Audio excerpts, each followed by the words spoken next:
So we do have a chat feature, right? So we do have a link to the worksheet packet. We'll talk about the worksheet packet. We also sent a link the other day for those who signed up through, of course, Eventbrite.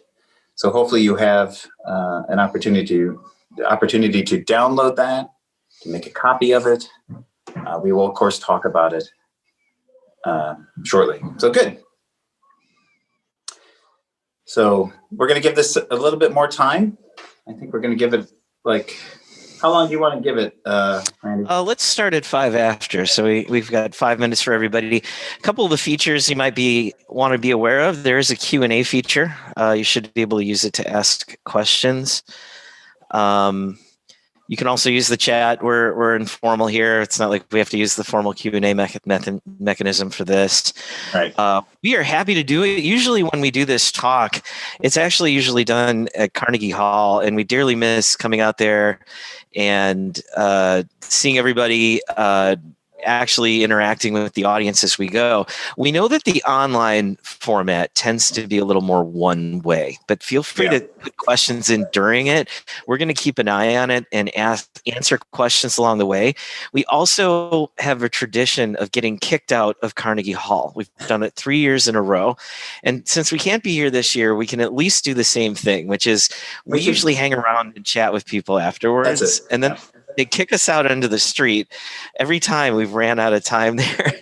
And then we were on the street. We finally learned, it took us a few years. We're embarrassed by this. It took us a few years to learn to go to a bar afterwards rather than just stand outside in New York on the street and hang out with people.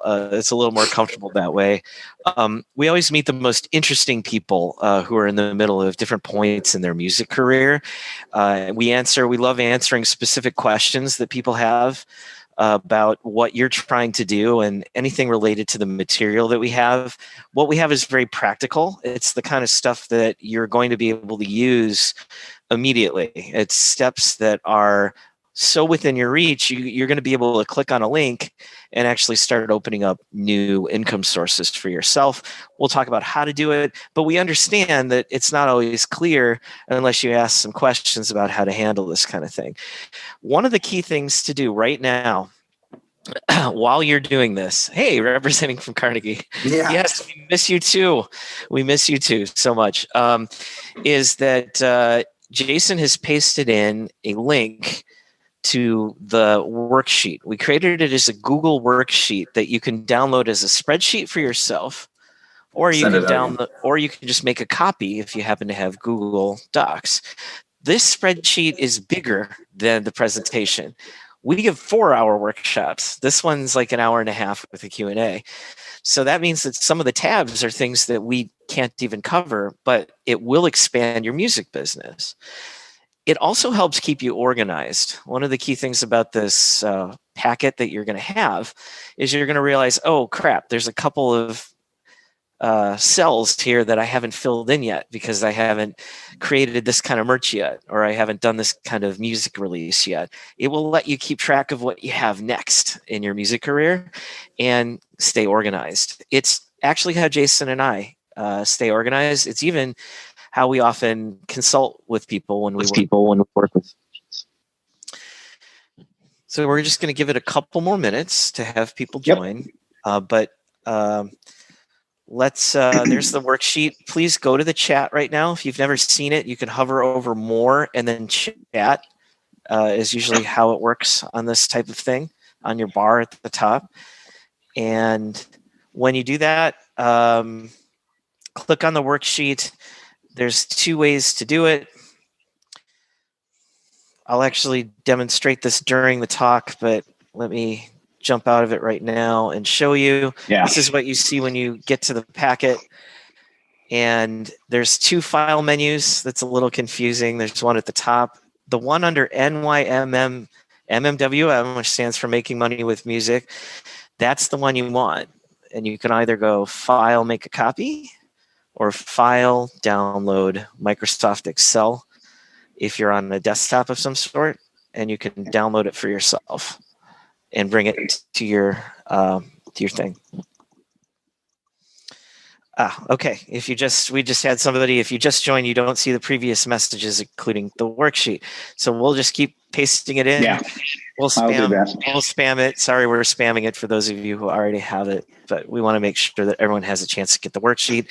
Also, we're going to hit the worksheet again a little bit after our introduction. So we're going to hit it one more time.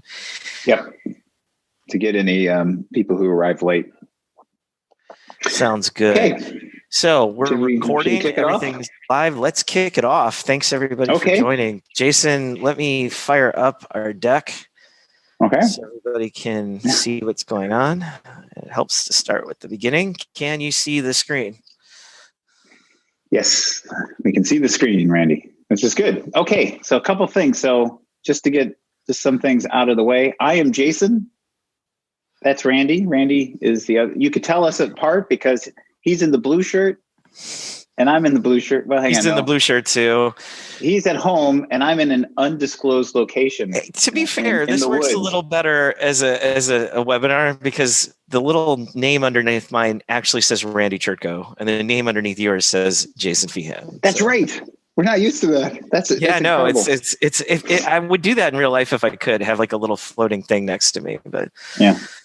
Okay, so a couple things. So that's who we are. Absolutely, number one thing to do, we want to thank the New York City Mayor's Office of Media and Entertainment for even putting this on to create this free event. It really speaks to their commitment to all of you about helping musicians during this difficult time and to help you guys all make money at this time. So we just want to thank them. I think it's fantastic. You've got a fantastic music and entertainment office here in New York City. Couple other things. Well, hey, let's just kick it off. I think we got slides now, Randy. Yeah. So this is the Making Money with Music workshop. We just want to give you an introduction of who we are. So let's kick it off with the next slide. And the one after that. Okay, who are we? We are, number one, we are musicians. So some of you have actually seen us before. You've read our books and stuff, but you know we're musicians. We have 20 albums out. We have over 500 songs. We are still working on our 21st album, and it just takes a while. We've licensed especially when we end up writing these, they kind of get in the way of doing the album. And articles and stuff like that. But we are still working on our album and our music. So we've licensed music to Disney and Viacom, as we say here. We've played live around Chicago. We played for the famous Second City in Chicago, which was a lot of fun. But the biggest thing is we've released a song for every single day of 2007. Yes, that was a while ago. That was a long time ago. The internet was still young and innocent. And so we actually released one single song. We didn't wake up and then write the song and publish it. We actually systematically released we produced it and worked on it the year before and then released the song every single day for 2007. That's 365 songs. We did make it. We didn't know if we were going to make it because we still had to get all the songs written and produced and recorded and all that kind of stuff. So musicians first, but as the next slide says, we are also, drum roll, authors and columnists. So Randy just held up the book, Making Money with Music. That is our latest book. It is completely focused on making money. That's what this talk is going to be about. You might know us from, and somebody wrote in the chat, the Indie Band Survival Guide. There's 2 editions of that. There's a gold version, and then there's a green version, as you see on the screen. There's the second edition. So a lot of people know us from that. And we also write for various different publications around the web. We've had a column in Electronic Musician Magazine, and we are currently writing for the Discmakers blog. And again, a lot of that is focused on making money. And then we're also lecturers, speakers, and yes, we consult musicians. So we speak regularly at conferences when we actually can travel, or we do these virtual talks. And we also teach music. Most notably, just recently, Randy, I should call him Professor Randy, or Professor Chertkow. I don't know what you'd like. I'm never going to get used to that. I taught a semester at a university as an adjunct professor. I taught Intro to Music Business, which was great. We were able to take our material and really give a money focus to things, and especially without a label and doing it themselves. I actually was so happy to launch a whole bunch of 18 to 20 somethings on all this kind of stuff, but I'll never get used to being called Professor Chertkow on that kind of stuff. All right. So real quick though, before we get into this slide here, I think it just helps just to make this clear. It's like, think of us as the music money guys, and that we're here doing the research on services, new technology, business models about music, so that you don't have to. And so that's what we produce in our books and our articles and our talks and everything. So just think of us as that way, and pick and choose the stuff that we're giving you and run with it with your own music business. So what are we talking about today? This is perfect. So number one, we're gonna at least introduce the model that we have, the methodology called tap, boost, and reduce. So tap is about turning on music streams. Boosting is, promoting the ones that actually are working, that are making money, and how do you get that even to make more money? And then of course, reducing just means cutting, lowering cost and spend. But we'll get into that in a second. The next thing we're going to talk about is, and this is a big one, 45 revenue streams. Today, we are going to go through 45 revenue streams that you can turn on today. And then that is actually complemented with the next thing, which is the worksheet packet, which we talked about at just the beginning before we actually kicked off this workshop. So there's a worksheet packet. We'll get to it for those who might have just joined. There's a link in the chat. And in fact, I will pop it in there one more time, just so you have it. This is a take home. This is yours to keep.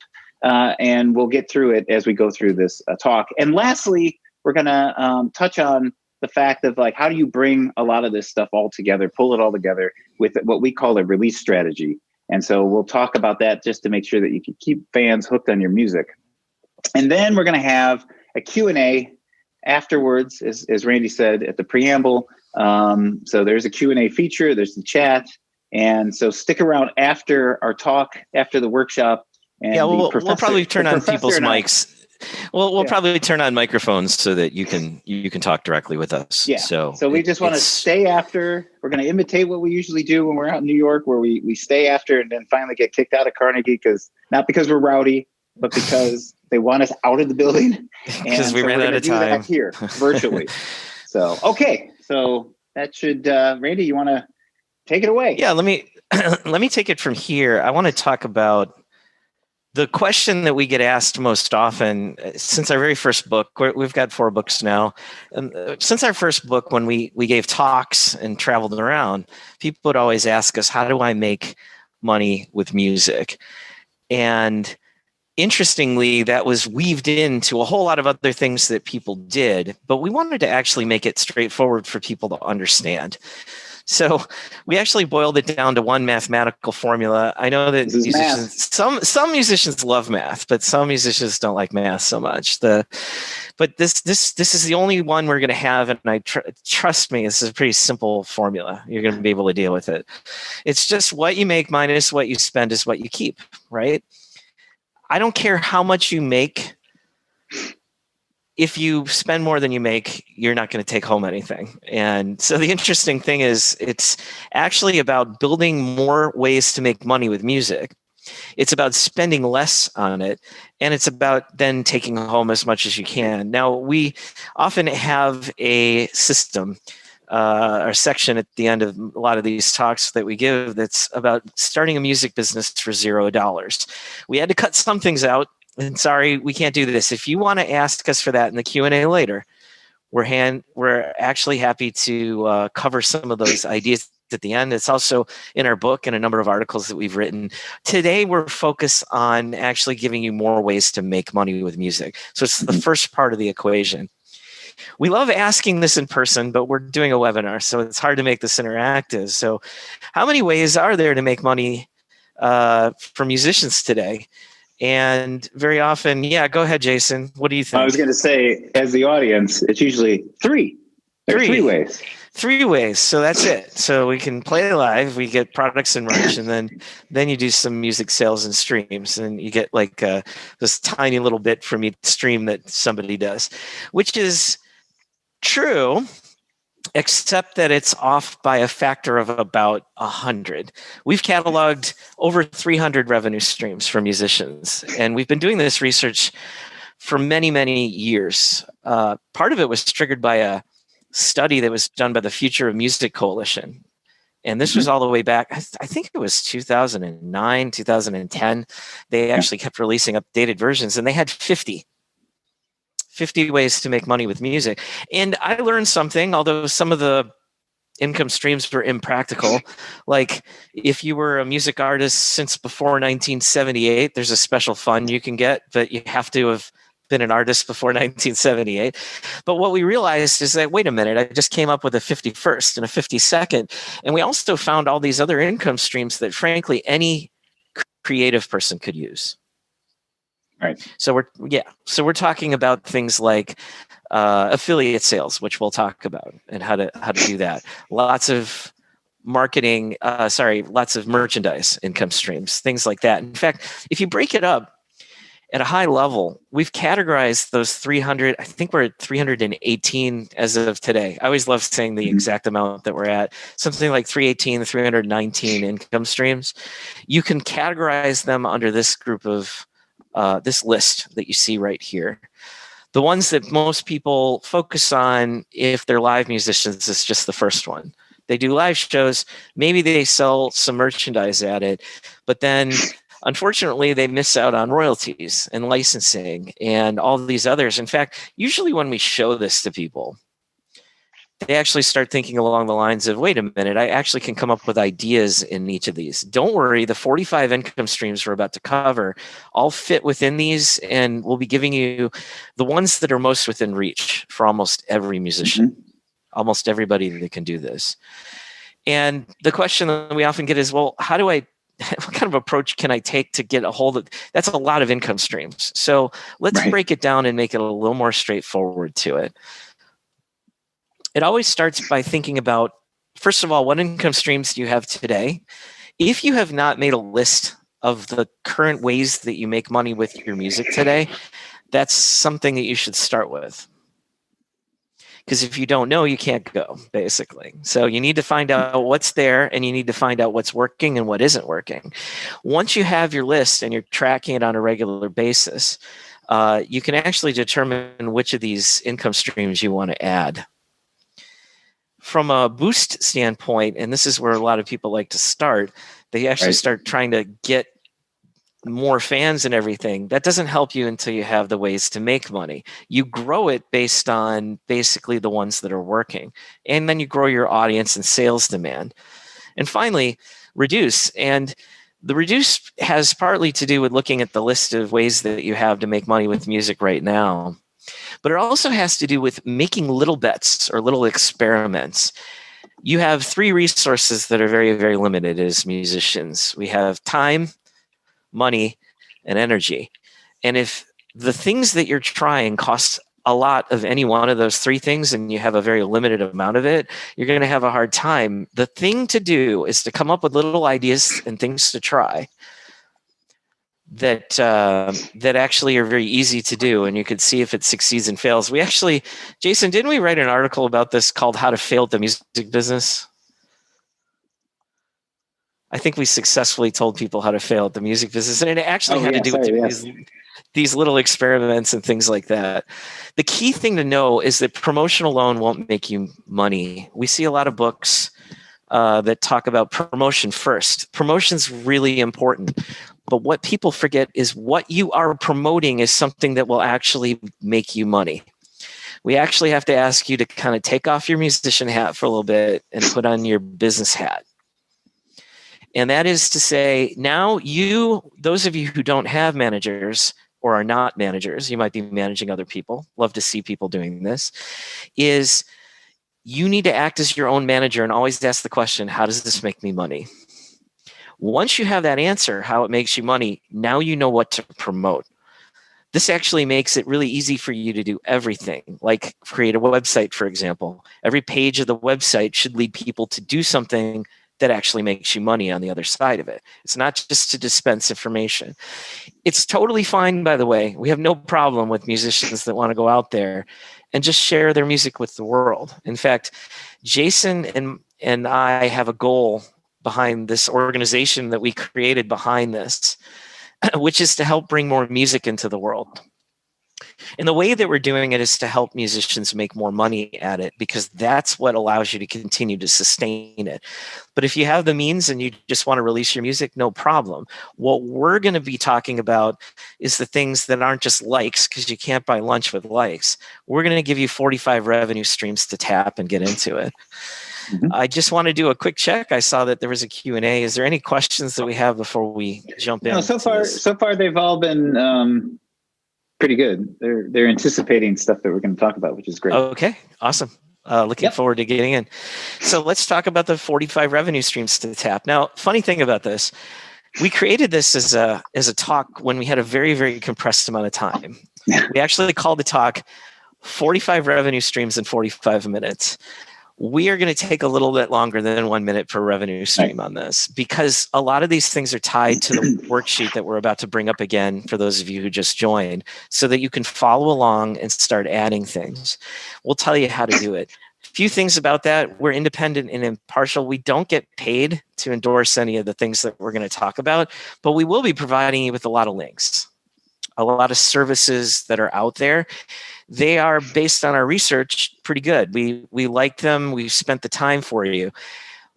But just before the talk that we just had, they could have changed the terms and conditions. We don't know that. So you need to evaluate these for yourself. You need to make sure that they're going to work for you. You're going to need to make sure to go through this. We actually talk about this in our book on how to evaluate a terms of use, like the least read things that anybody sees. We've seen some terms of use on music services that actually got perpetual rights to your music for all time and exclusive rights, so that they basically, if you ever want to sell a deal with that music that you uploaded to their service, they get right of first refusal.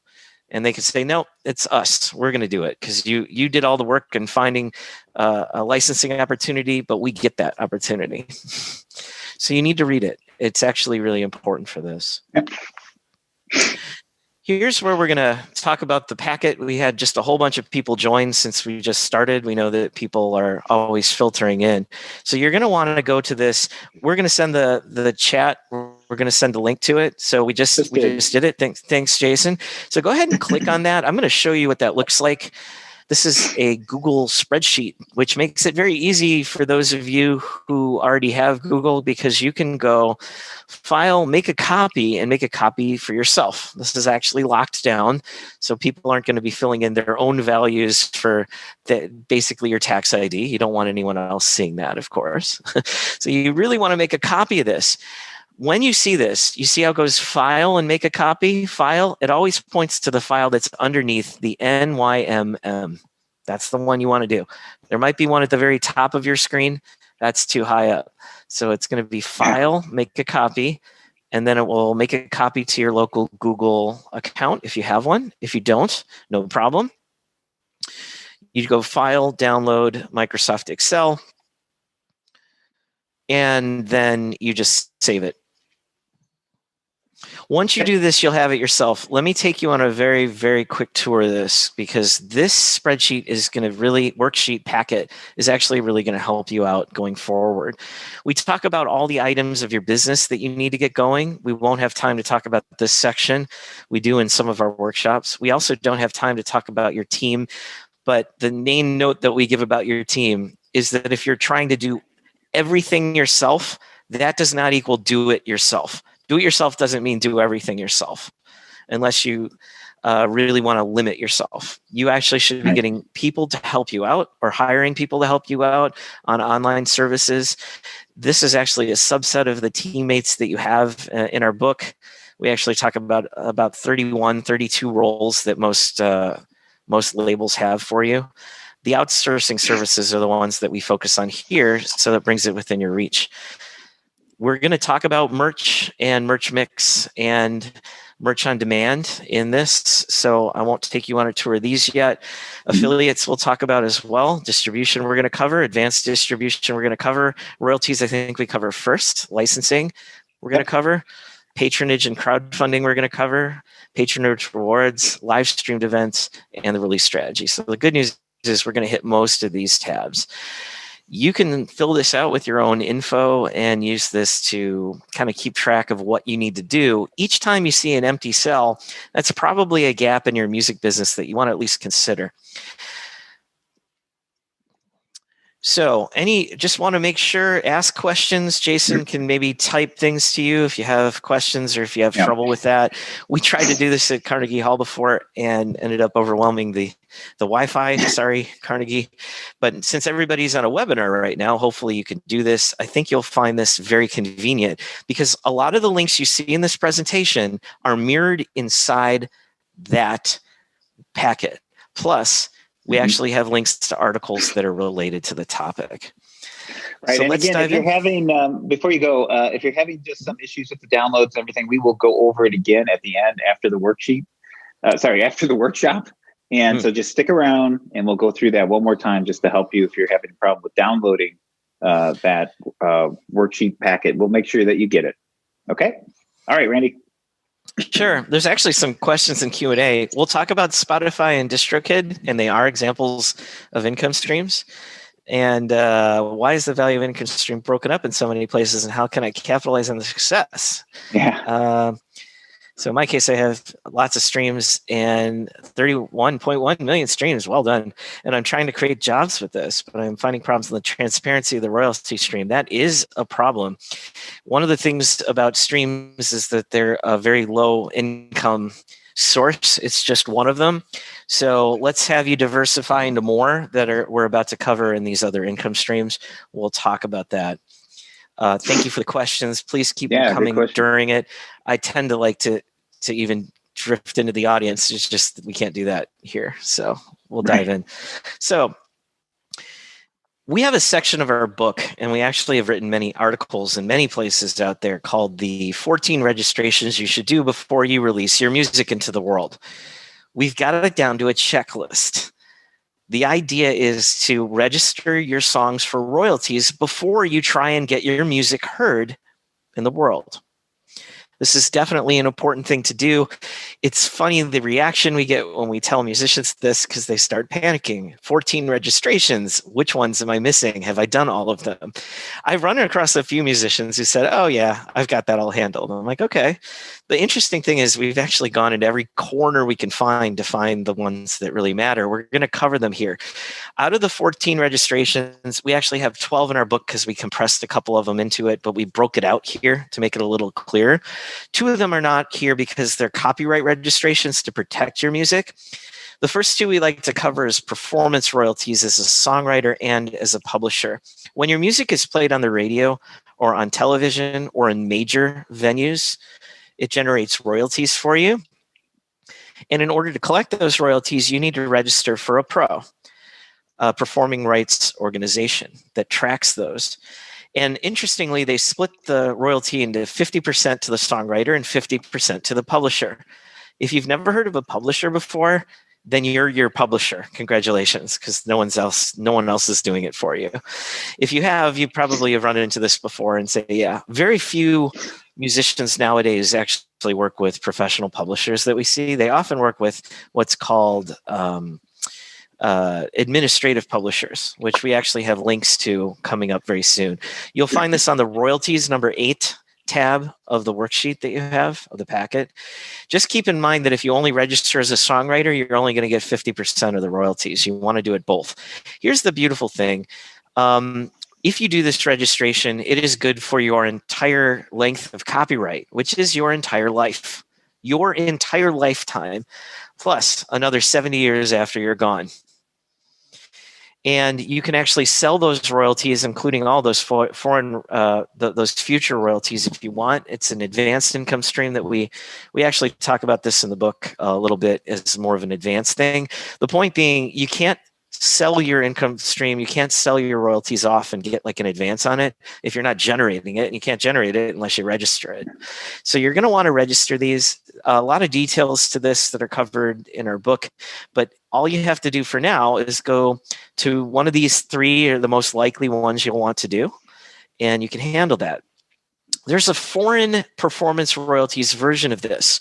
Foreign in this case is just any non-home country version. So if you're in Canada, foreign would be the United States. If you're in the United States, it's basically everything else. And if you don't tell your pro to collect this for you, you're not going to get foreign royalties. Now, some musicians that we run into say, well, I'm not really touring all over the world. Our answer is your music is. Because as soon as you put it out there on the internet, as soon as you put it out there in streaming services, you don't know actually who's listening to it and who might be into it. And interestingly, we have found musicians who have had their music picked up by some DJ in Sweden, and all of a sudden you're generating royalties in Sweden. And unless you turn on the foreign royalties, you're not going to collect it. Here's where we talk about the administrative publishers like Songtrust, Tune Registry, CD Baby Publishing, TuneCore Publishing. There's quite a few others. They're interesting, and normally I would race past this, but since we have a workshop, I could spend just a minute talking about this because they're going to come up about 3 times in this little section that we have on royalties. They collect money from all of the other countries, so you don't have to turn on foreign royalties. They have affiliates, so it's called, in each of the countries around the world. And they collect it for you and get it to you quicker, it is said, than ASCAP, BMI, and CSAC if you tell them to do it. The price is they collect 30% of all of your royalties, but they give you the publishing royalties as well. So it's not like they're collecting. Usually if you work with a publisher takes 100% of the publisher cut. Remember, your royalties are split 50-50. They take 100% of that publisher cut, and they let you have your songwriter cut.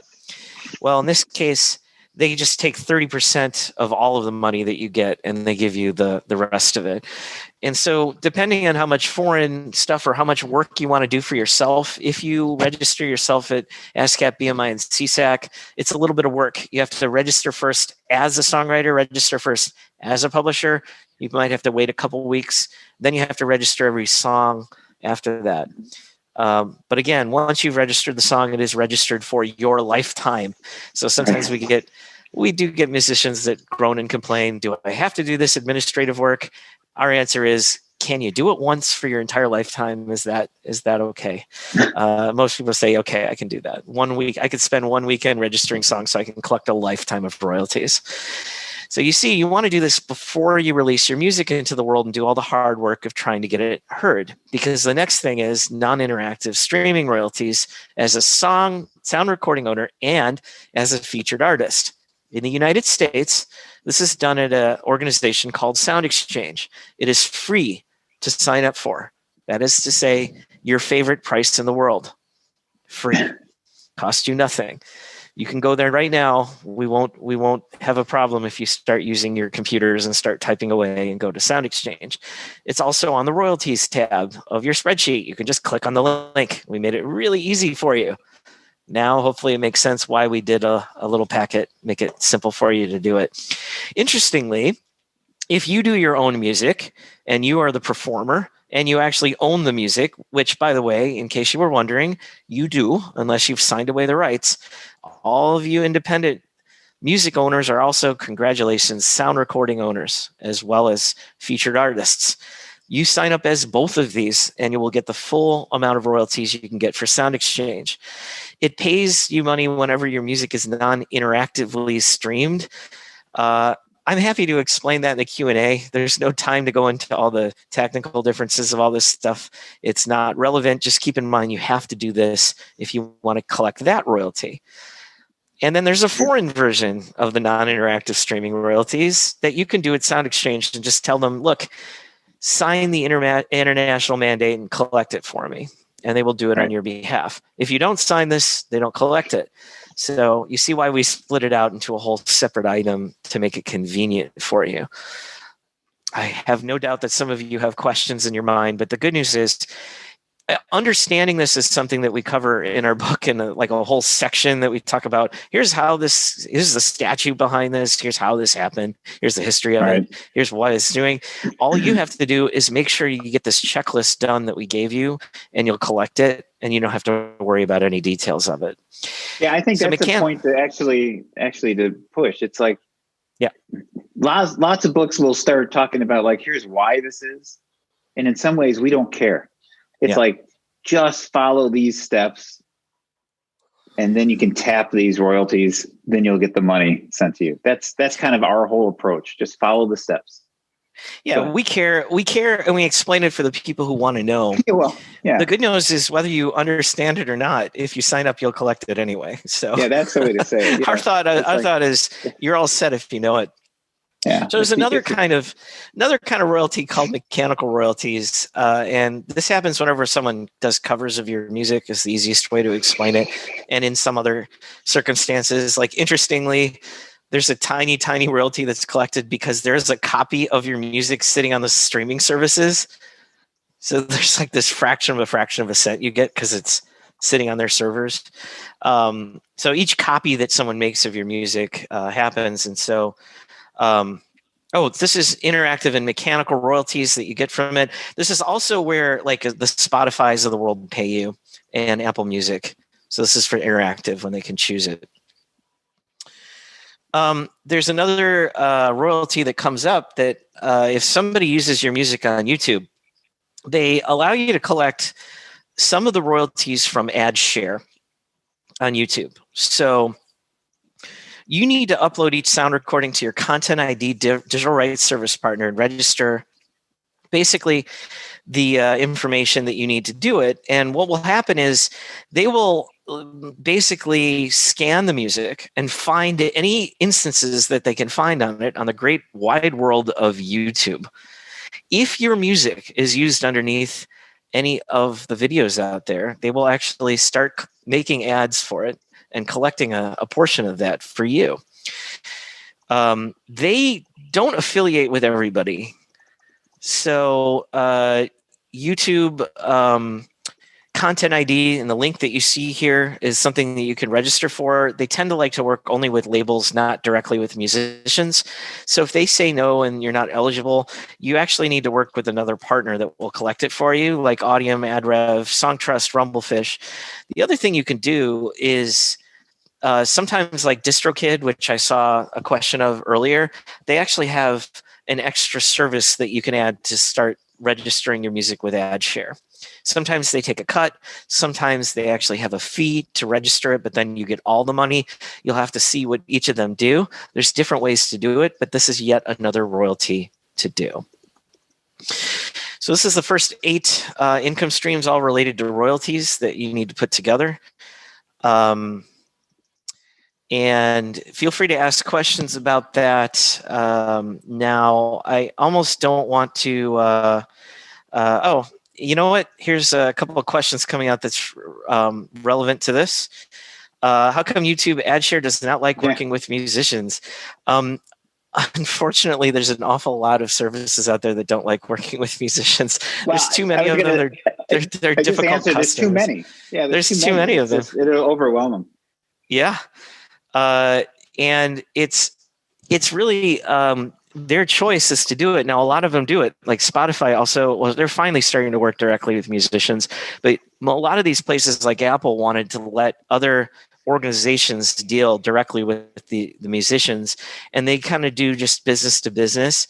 And it's actually kind of true of musicians too, interestingly. You set up any kind of business in this world, you can go B2B, business to business, or business to customer. Business to business is much easier. There's less customers, you make fewer of them happy, and you get paid more. And so that's the way they think of the world. You can even be a business to business musician. You don't need a single fan to make a living at being a musician. Right. And this is something that kind of surprises people sometimes when we bring it up. Let me just throw it in your head because we've got a couple sections coming up that will make sense. You can do music licensing where you're licensing music to, let's say, TV shows and movie studios, and you might not have a single fan. But then, and you might generate fans like as a side effect, but meanwhile, most of your money is coming from licensing and income. So remember when we said you had limited money, time, and energy? Sometimes you might want to just use that instead of building a fan base, which is very hard to do, by just generating a few connections and then doing music licensing. So just keep in mind, there's different ways to navigate this. We had a question: is Amuse a good distributor? I have not run into it. I would have to research it to be sure. And can you recommend a streaming service other than DistroKid, which is good for classical musicians? Interesting thing about classical music is that, and we didn't get into copyright very much here, so I'm just going to touch on this. And then at the end, if you want to go into copyright, which invariably is like a black hole of any music talk we've ever given, is if we start on it, you can spend all day just talking about copyright, is that you don't own the composition for most classical musicians unless you're composing your own classical music, classical genre music. And I know that could be Baroque and a lot of other different styles. Unless you're composing your own music, you only own the sound recording and not the composition. And therefore it generates a different set of profile of royalties. We can talk about that later. I don't know why you would want to use a different distributor rather than DistroKid for classical. I'd be interested at the end to hear, if I unmute your mic, to hear what issues you're having with it, because DistroKid is actually not a bad way to do it. It actually is a good. I'm going to stop the questions for now. We'll get back to them and get into actually distribution a little bit and talk about some things. Now, there's regular distribution, which is tab 6, and then there's 7. We're going to talk about some of the more advanced income streams for this, because if you are a classical musician or jazz, or in some ways that high fidelity matters, this is a way that you can still sell music tracks rather than having just streaming distribution. Because sometimes people want the WAV or FLAC version. It's actually usually FLAC than any other that people usually sell, which are they're called lossless versions, that is high fidelity versions of a track. And you can sell them directly to fans using Bandcamp, Nimbit, Shopify, and Squarespace are different than those. They are places that allow you to open up your own digital download store, and sell it for whatever price you want to directly to your fans. Cash Music is an open source back end that allows you to set, if you're very technical and love doing IT work, you can set up your own site and they can actually set up a store. You can also use things like WooCommerce to sell digital downloads. If you have WordPress, snap that in and sell digital downloads easily. And that's actually another example of one that you can see right there at the bottom is WordPress. So there's lots of ways to do it. Another type of ways you can make money off of distribution is vinyl. To my surprise, I thought that this was going to be a very short trend, and instead we're more than 10 years past when people started to get excited about vinyl again. There's something about the actual objects of the vinyl record that people really enjoy. It's great because once we started to sell bits instead of to sell atoms, it actually became very hard to make money off of it. That was the nature of one of the questions in the Q&A earlier, where they're getting millions of streams, but not making enough income from it. Whereas if you sold 1 million records, you would be a multimillionaire because you're usually selling them at $10 to $12 to $15 to $20 a piece, depending on what you're doing. So interestingly, you actually do want to produce productized versions of your music. There are a lot of options for this. And we have links to this in your worksheet in the same advanced income streams tab that we talked about earlier, for those of you following along on your packet. The thing that I am really entranced with and love is crates. It's just at the bottom that you can see at this slide right here. QRATES. It's pronounced crates. I met one of the people associated with this in Chicago. Actually traveled to Chicago. I think they're based in Japan, if I remember correctly. But here's what they do. You're going to love this. You upload your art, you upload the music, and then you tell your fans, hey, if enough people pre-order this, I will create a vinyl record for you. And all you have to do is hit the minimum number of orders, and then they will produce and ship it out to fans. It's like crowdfunding, but just for a record, just for a vinyl record, and it costs nothing up front.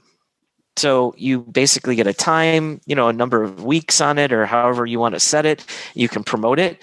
And the thing about it is, if you're only like a few away, you can actually really promote it to fans and get people to buy it. So this is a no-risk way you can use to make vinyl without just making vinyl records and hoping that people buy it. Plus, they ship it and make it for you. So the only thing you have to do is upload the art, promote it, and collect the money at the other side of it. It could not be less time and energy. And when we said small experiments, this is a great one to do. Hopefully that makes sense to all of you. We can answer Q&A about it later. The neat thing about this is you can actually make great album art. Like our album art, which used to be this beautiful thing on this huge record, got shrunk to a little icon that we have now. Now you get to blow it back up into a big thing. You can even have on-disc prints. So you actually have art on the vinyl itself. So this becomes a unique merch item and not just vinyl to do it. So glad that we can do this 45 and 45. We don't have 45 minutes to do 45, Jason. It's nice to be able to talk about these things. To have time. Exactly. Yeah. Speaking of, USB drives actually gives you a heck of an opportunity to do some great things if you're ever in person with people.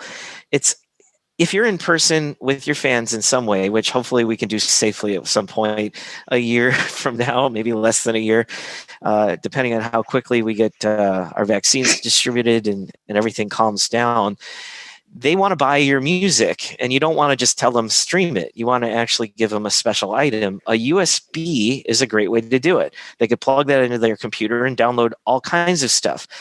You are not limited as to what you can load on this USB. You can have art, you can have music, you can have videos, you can have extras.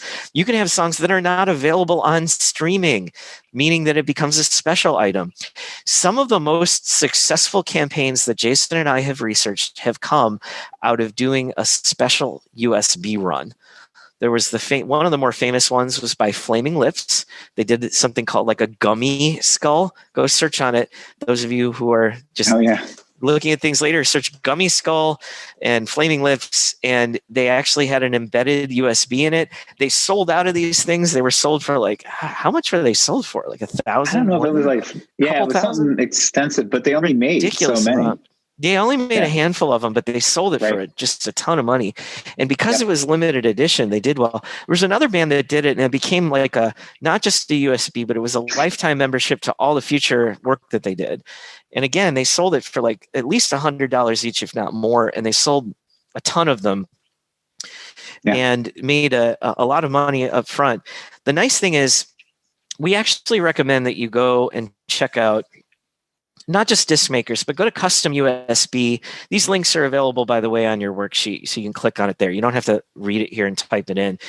Right. I actually also like checking out Alibaba, but check out customusb.com, for example, and look at all the shapes that you can do. There are literally like transformer robot USBs where you can have it turn into a robot and then turns into a car, and it's also a USB. This is such an awesome premium item. It's what we like to call a whale item. This will make sense to you when we hit the merch part, which is coming very soon. We will explain what whale items are. These are perfect. They're easy. You can buy a handful of them, do a short run. So you're taking a slight risk. Whenever you make an inventory of something, that's money in the form of T-shirts or money in the form of USBs. You can't spend that. You can't buy lunch with likes. You also can't buy lunch with USBs. Keep that in mind. But you can do short runs of these things and try it out and see if fans like it. If you find a cool enough item, remember, you can load any content to it. So it gets more value the more content you load on it. And it is an item as well. So you get two things out of it. Hopefully that makes sense and gives you some ideas. It's a great way to do stuff live. So your gear in studio, you can rent your gear. This works really well for people in festival-laden cities. In Austin, Texas, when they hold South by Southwest again. You go on sites like Fredish, and you can actually rent your equipment to traveling bands who don't want to bring their whole synthesizer in. They'll rent yours for a few hours, your little equipment will be doing a lot of hard work for you and just generating money while you sit back and collect it. And yeah, there's ways that people will put up some money just so that, you know, they're not just going to run off with your gear. This is actually a entrenched thing. You can also do it for your spaces, your recording spaces, rehearsal spaces, lots of things that you can do with this. And you know, some people have unique pieces of gear that this tends to work out really well. It's worth checking out just for the name of the website. Yeah, Freddish. Yeah. Freddish is awesome. Yeah. There you go. Definitely. Type it correctly. Yes. Please don't miss a letter on that one. Beats and loops. So there are some. Speaking of people who have can sell an entire music business and do an entire music business with no fans whatsoever, you can actually just make beats and loops and then other people can buy it, and that's all you do. You don't have to worry about generating a fan base or constantly on social media taking picture of your lunches, hoping that people are going to be interested. And by the way, we'll give you a better method at the end than taking a picture of your lunch, we promise. But there's actually a whole world out there if you have not explored it. Splice is all of these places: Splice, Beatport, BeatStars, Airbit, and we talked about Shopify and Squarespace before. That allows you to sell your own downloads. The thing about Splice, Beatport, BeatStars, Airbit, and all those others is that they're curated. What curated means is they're choosy. They're choosy about who actually gets to be on it, and they may say no to you. Do not take a no to your particular offer as anything but not a good fit for this one particular place at this one particular time. Something we have to all learn as artists and creatives is to not take it personally. In fact, you can actually do this yourself. You're like, fine, I'll sell my own stuff. Another thing that's not on this list is if you actually have your samples, sound files, and virtual instruments, you can go to these same places. You could sell it yourself. But our favorite thing to do is to set a higher level of Patreon. If those of you who are familiar with Patreon, you would be aware of the fact that they pay you on a regular basis or per project. We recommend like a monthly payment that people make in order to continue to support you and get rewards as a result. Some musicians have a $10 or higher is what we recommend level, where you release your song and then you can release your samples and sound files and virtual instruments you use to make the music so that they can actually support you. So now instead of just selling a single download, you're getting $120 a year from your fans that want to remix your stuff or use your sounds and unique things that you generated. It's yet another way to pull this together. Same as your stems and source tracks. So you can do the same thing. You can either work it through these sites or you can make it into a reward. Those of you who have not seen Patreon yet, check out Patreon, patreon.com. We will talk about it soon. So those are some advanced ways to do it. Maybe I'll pause. Should we tackle some of these, Jason? Or yeah, I mean, if you want, it's all up to you. Yeah, I think it's good. Concern is collecting all the royalties are complex. And one thing I know, can I collect royalties from recordings and songs I'm playing music on as an instrumentalist? You can if you're a featured artist, and that's something that is part of Sound Exchange. So you can get one of the types of royalties from that, but not the composition royalties since you're not the composer, not the sound recording owner since you're not that. But on Sound Exchange, on any songs you play on, you could tell that the groups that are registering the music, and if they're not registering the music, you should tell them to do it. And then they'll freak out and say, that'll cost me money. And you say, no, Sound Exchange is free. Randy and Jason told me that. And you can go to Sound Exchange and find out that it is indeed free. And you could say, just register me as as an instrumentalist, as a featured performer. And they could say, that'll cost me money. And you say, no, it won't. I'm entitled to this, and it's not going to take away from you. It's just, I'm one of the performers. I'm like, oh, okay. And by the way, you'll get an income stream you didn't get before. So check out the Sound Exchange. If you really need more info about this, I hate to do this. I hate to pass people to our book, but it's a very complex topic. how do you enter the Grammy Recording Agency? We know this. We actually have had a lot of interaction with them. Some of our earlier talks were about it. We talk about this in our book as well. You need to make sure that you get a certain number of approved, and they choose what the approved type of thing is, Right. but you Those need to have a requirements. certain number of works on allmusic.com. How do you get on allmusic.com? That's part of the 14 registrations we talked about before you released your music into the world. It's called credits. You need to get your music credits lined up. If you go to the bottom of allmusic.com, and then you look at how to register your music, they'll actually send you to, of all places, TiVo, although I think they might have been sold recently and finally went to a new place. At the bottom of it, whatever their current owner is, they'll tell you how to register your music. If you can believe it, you don't go to a forum, you send them an email. You set up a profile for yourself and send them a picture, send them a bio, and hopefully they respond. They are not the fastest in responding, but you have to be persistent. Then you register all of the music that you are listed on. And if you have, I think, at least 3 that's up on AllMusic, then they will consider you for the Academy. Have you seen artists do affiliate influencer marketing on platforms like Patreon? Wow, that's an interesting thing because usually it's one or the other. There's affiliate influencer marketing that you might do as a musician because you have a fan base and people want to reach you. We've written articles about this that we've released. We talk about it in the Advanced Income Streams chapter of our book. It's a big topic that I have to pass on right now because it's a little advanced for most musicians here. Because not every, we know that a lot of musicians probably on this talk right now are starting out and building your fan base. But if you have a fan base, you can do some neat things. Let me reserve that for a Q&A later. Songtrust can collect those royalties. That's a good question. That's exactly what they can do for you. And if you don't want to go to a lot of trouble, you can actually just use Songtrust to register that, so that can work. Lining up your music credits means making sure you keep track of everyone who helped you. No, but it's a good and polite thing to do. Courteous thing to do is to make sure you track everybody who helped you. We not only recommend this because it costs you nothing to actually send in the song credits because you do it once and keep track of it as you do it. It also means that you can actually get their help in the future because credits are free. We don't know why people, don't say thank you enough in life. I mean, life is tough, and saying thank you for saying that, Randy. So appreciated. You're welcome, Jason. The other thing is, actually, by putting people's credits on, including on your website and on everybody who helped you, all you have to do is just keep a little document when you're working on a song on everybody who was part of it. And they love that. They love that. It costs you nothing. And especially if you go to the trouble of registering your own credits, you may as well register theirs.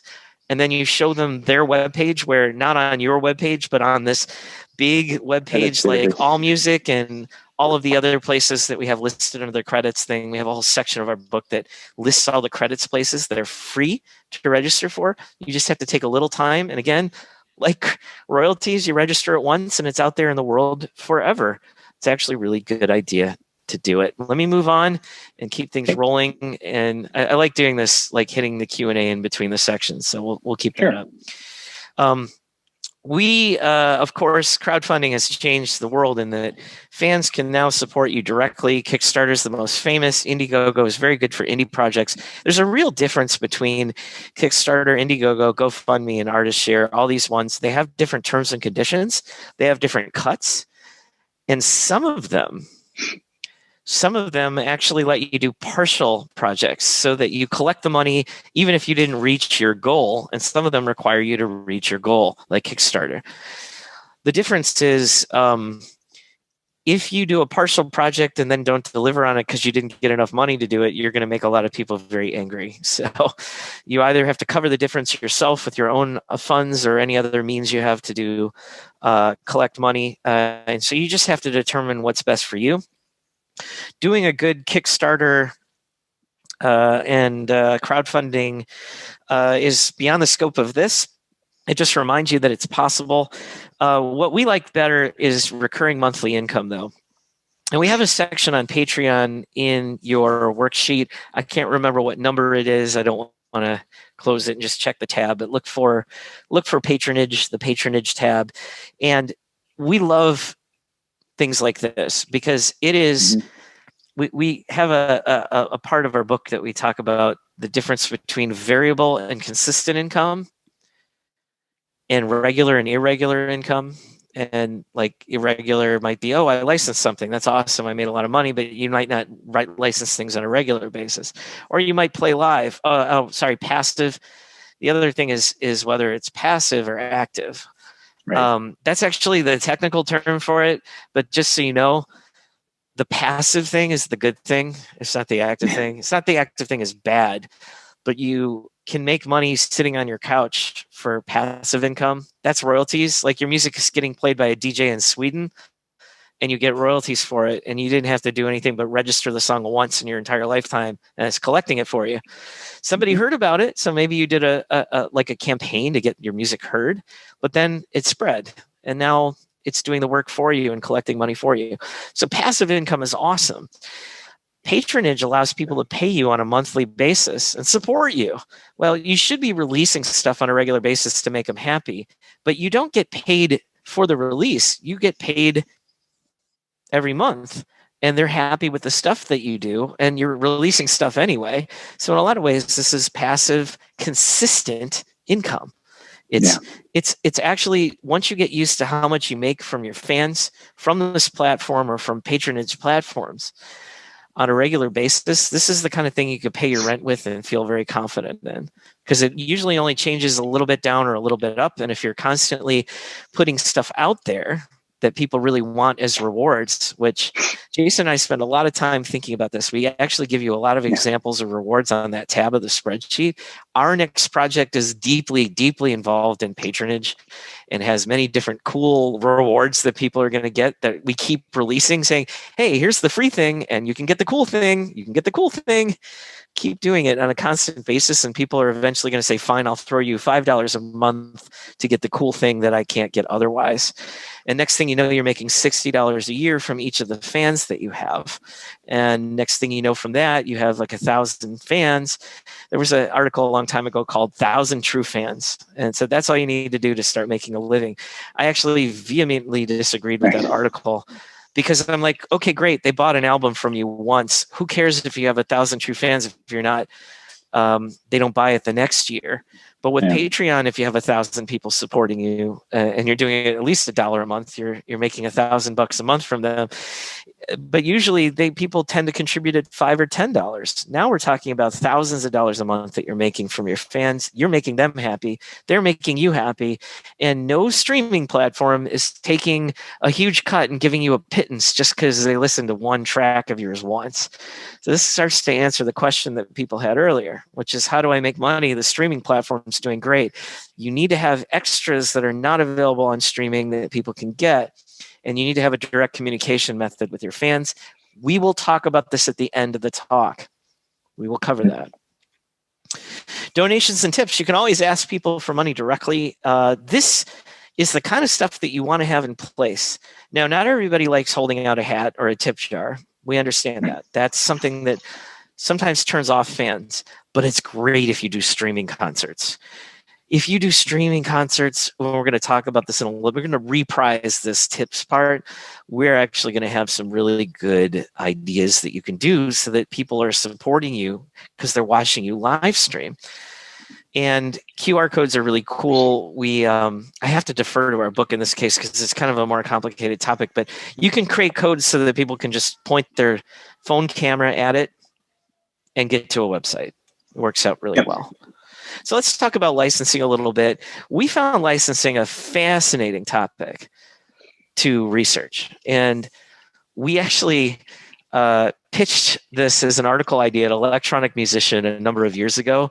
And then we went to South by Southwest and we went to a whole bunch of panels where music supervisors, they're the ones who are in charge of finding and licensing music for productions, choose the music that gets into television and film and advertising and others. We'll talk about the categories for it very shortly. And we had never really known a lot about music supervisors. They were a very mysterious role for us before. And so I've rarely had so much pleasure in what we Jason and I dealt with that year at South by Southwest, because we were standing in line after watching a panel on music supervisors, and they talked about how they chose the music that they looked for and what their jobs are like. We wrote a really great article about it. We have a whole section of our book where we go into their world and talk about it. And right here at the bottom, we have sites that will let you do it. And you can always, by the way, get to know them directly, personally. And that's the best way to have a licensing business. These sites take a big cut, and they're a little bit meat markets. They're kind of general, and there's just like a whole bunch of music there. You're better off making direct relationships. But here's the funny thing about it. We were standing in line, and everybody's handing them CDs. This was a few years ago. CDs were still like being handed to people then. And everyone's like, yeah, I've got this music, check it out. I've got this music, check it out. And they're standing there with a stack of CDs in their hand. And then we get up there, and they were expecting to like take a CD out of our hand. It's like, hi, I'm with an electronic musician. I'd like to interview you about being a music supervisor. And they were like, wait, what, really? And so they got excited. And so like, I'll never forget, the next day we were at a cafe. Everybody's a little hungover, of course, at South by Southwest. They're at a cafe earlier in the morning drinking coffee and asking them what their life was like. And let me summarize it for you on this little talk that we're giving. This is, again, a business to business type of thing. You've got music. These places, these films and TV, and we're going to talk all about the categories right here. We started with movies. Want music. They want music that fits the scene if it's a movie. They want music that fits the mood if it's an advertisement. They want music that fits the movie trailer, and movie trailers are even weirder. I'll talk about that in a minute. They want exactly the right music for the right time. I'm going to tell all of you out there that have weird ass music, you have better chances of getting licensed than anything that does something that's really normal. The more weird and different and special that you are, the better chance that you have that you're going to actually meet the needs of some category of thing that you're looking for. That is to say, most people try and go into licensing saying, oh, I could write anything.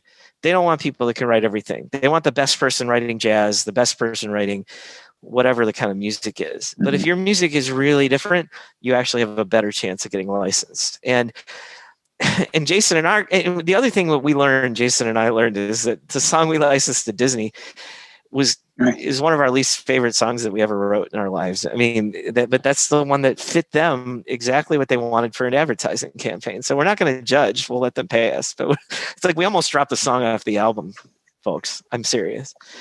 We could tell this story later in the Q&A at the end when we turn on everybody's mics. It's kind of funny. But let's talk about music supervisors. For movies, they're going to take a long time clearing the rights because it's very expensive to have infringement. You should not have any loops or even royalty-free samples. That will freak them out. You need to own 100% of the sound recording and 100% of the composition. And you need to be able to prove it. And even then, they're going to be skeptical. Movies tend to go to bigger shops because they've done a better job of vetting it. Infringements lawsuits is their big scare. So you want to stay away from that. You can always go to SongTrader Sync Tank, which allows you to set up your own licensing portal. Taxi, which has a different format. They make you pay, right, and then they analyze your music. Their analysis, you can take it or leave it potentially. I had somebody who actually licensed the song and they wanted to see how good Taxi was. So they sent it to Taxi and Taxi evaluated and said, well, it could use some work. Meanwhile, it already got licensed. But it is a way that they actually have a number of things on Taxi where they have open specs.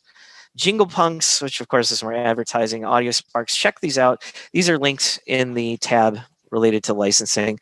Movie trailers, they have a 5-part movie trailer thing. Movie trailers are more important than ever because they get sometimes hundreds of millions, if not billions of views on YouTube. And so they're a very, very powerful promotion mechanism that can go viral.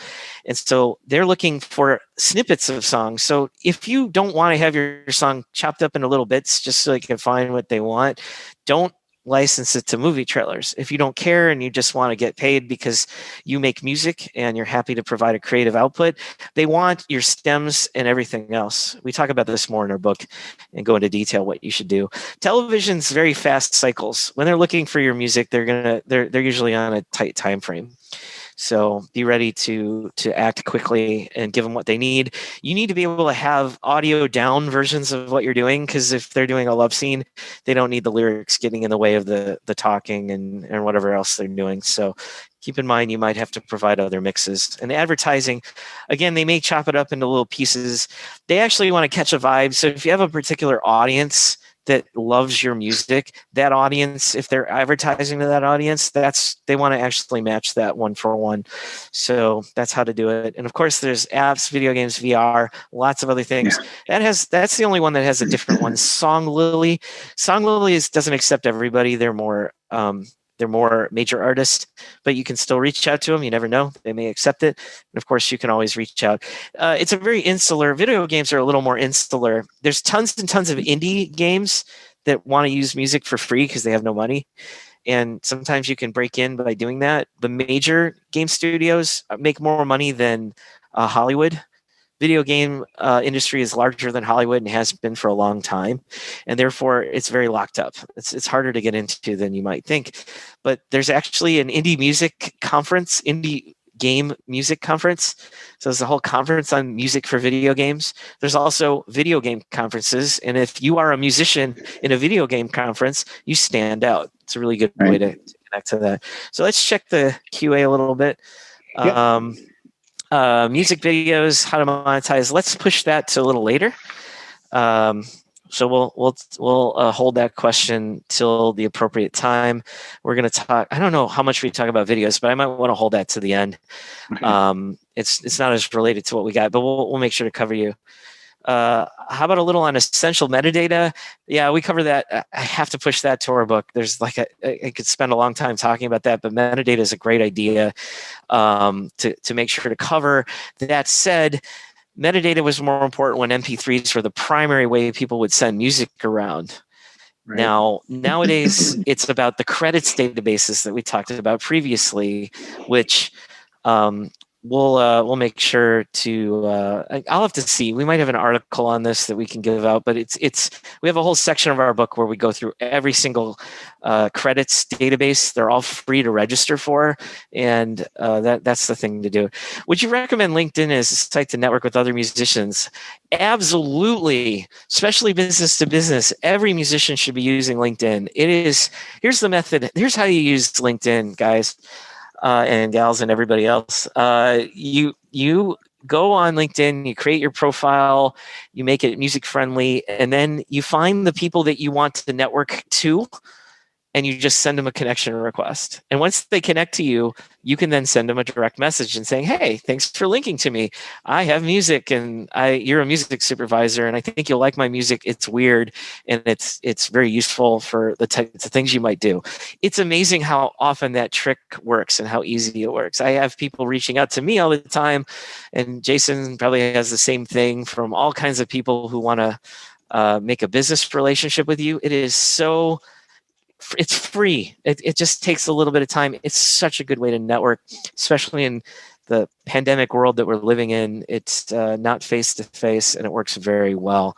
Spotify is not a great place to network because it used to allow people to talk with each other, and they turned that stuff off. They had moderation problems. They couldn't keep up with the internet, basically. So LinkedIn is fantastic. Should we connect other musicians before linking to music supervisors? It doesn't matter. You could link to everybody all the time, every time. So go for it. Here's our little thing about networking. We actually had multiple articles about this at different points, and we actually have given entire talks on this and sessions where we network musicians with each other. That's so successful. I would love to do it one day out in New York.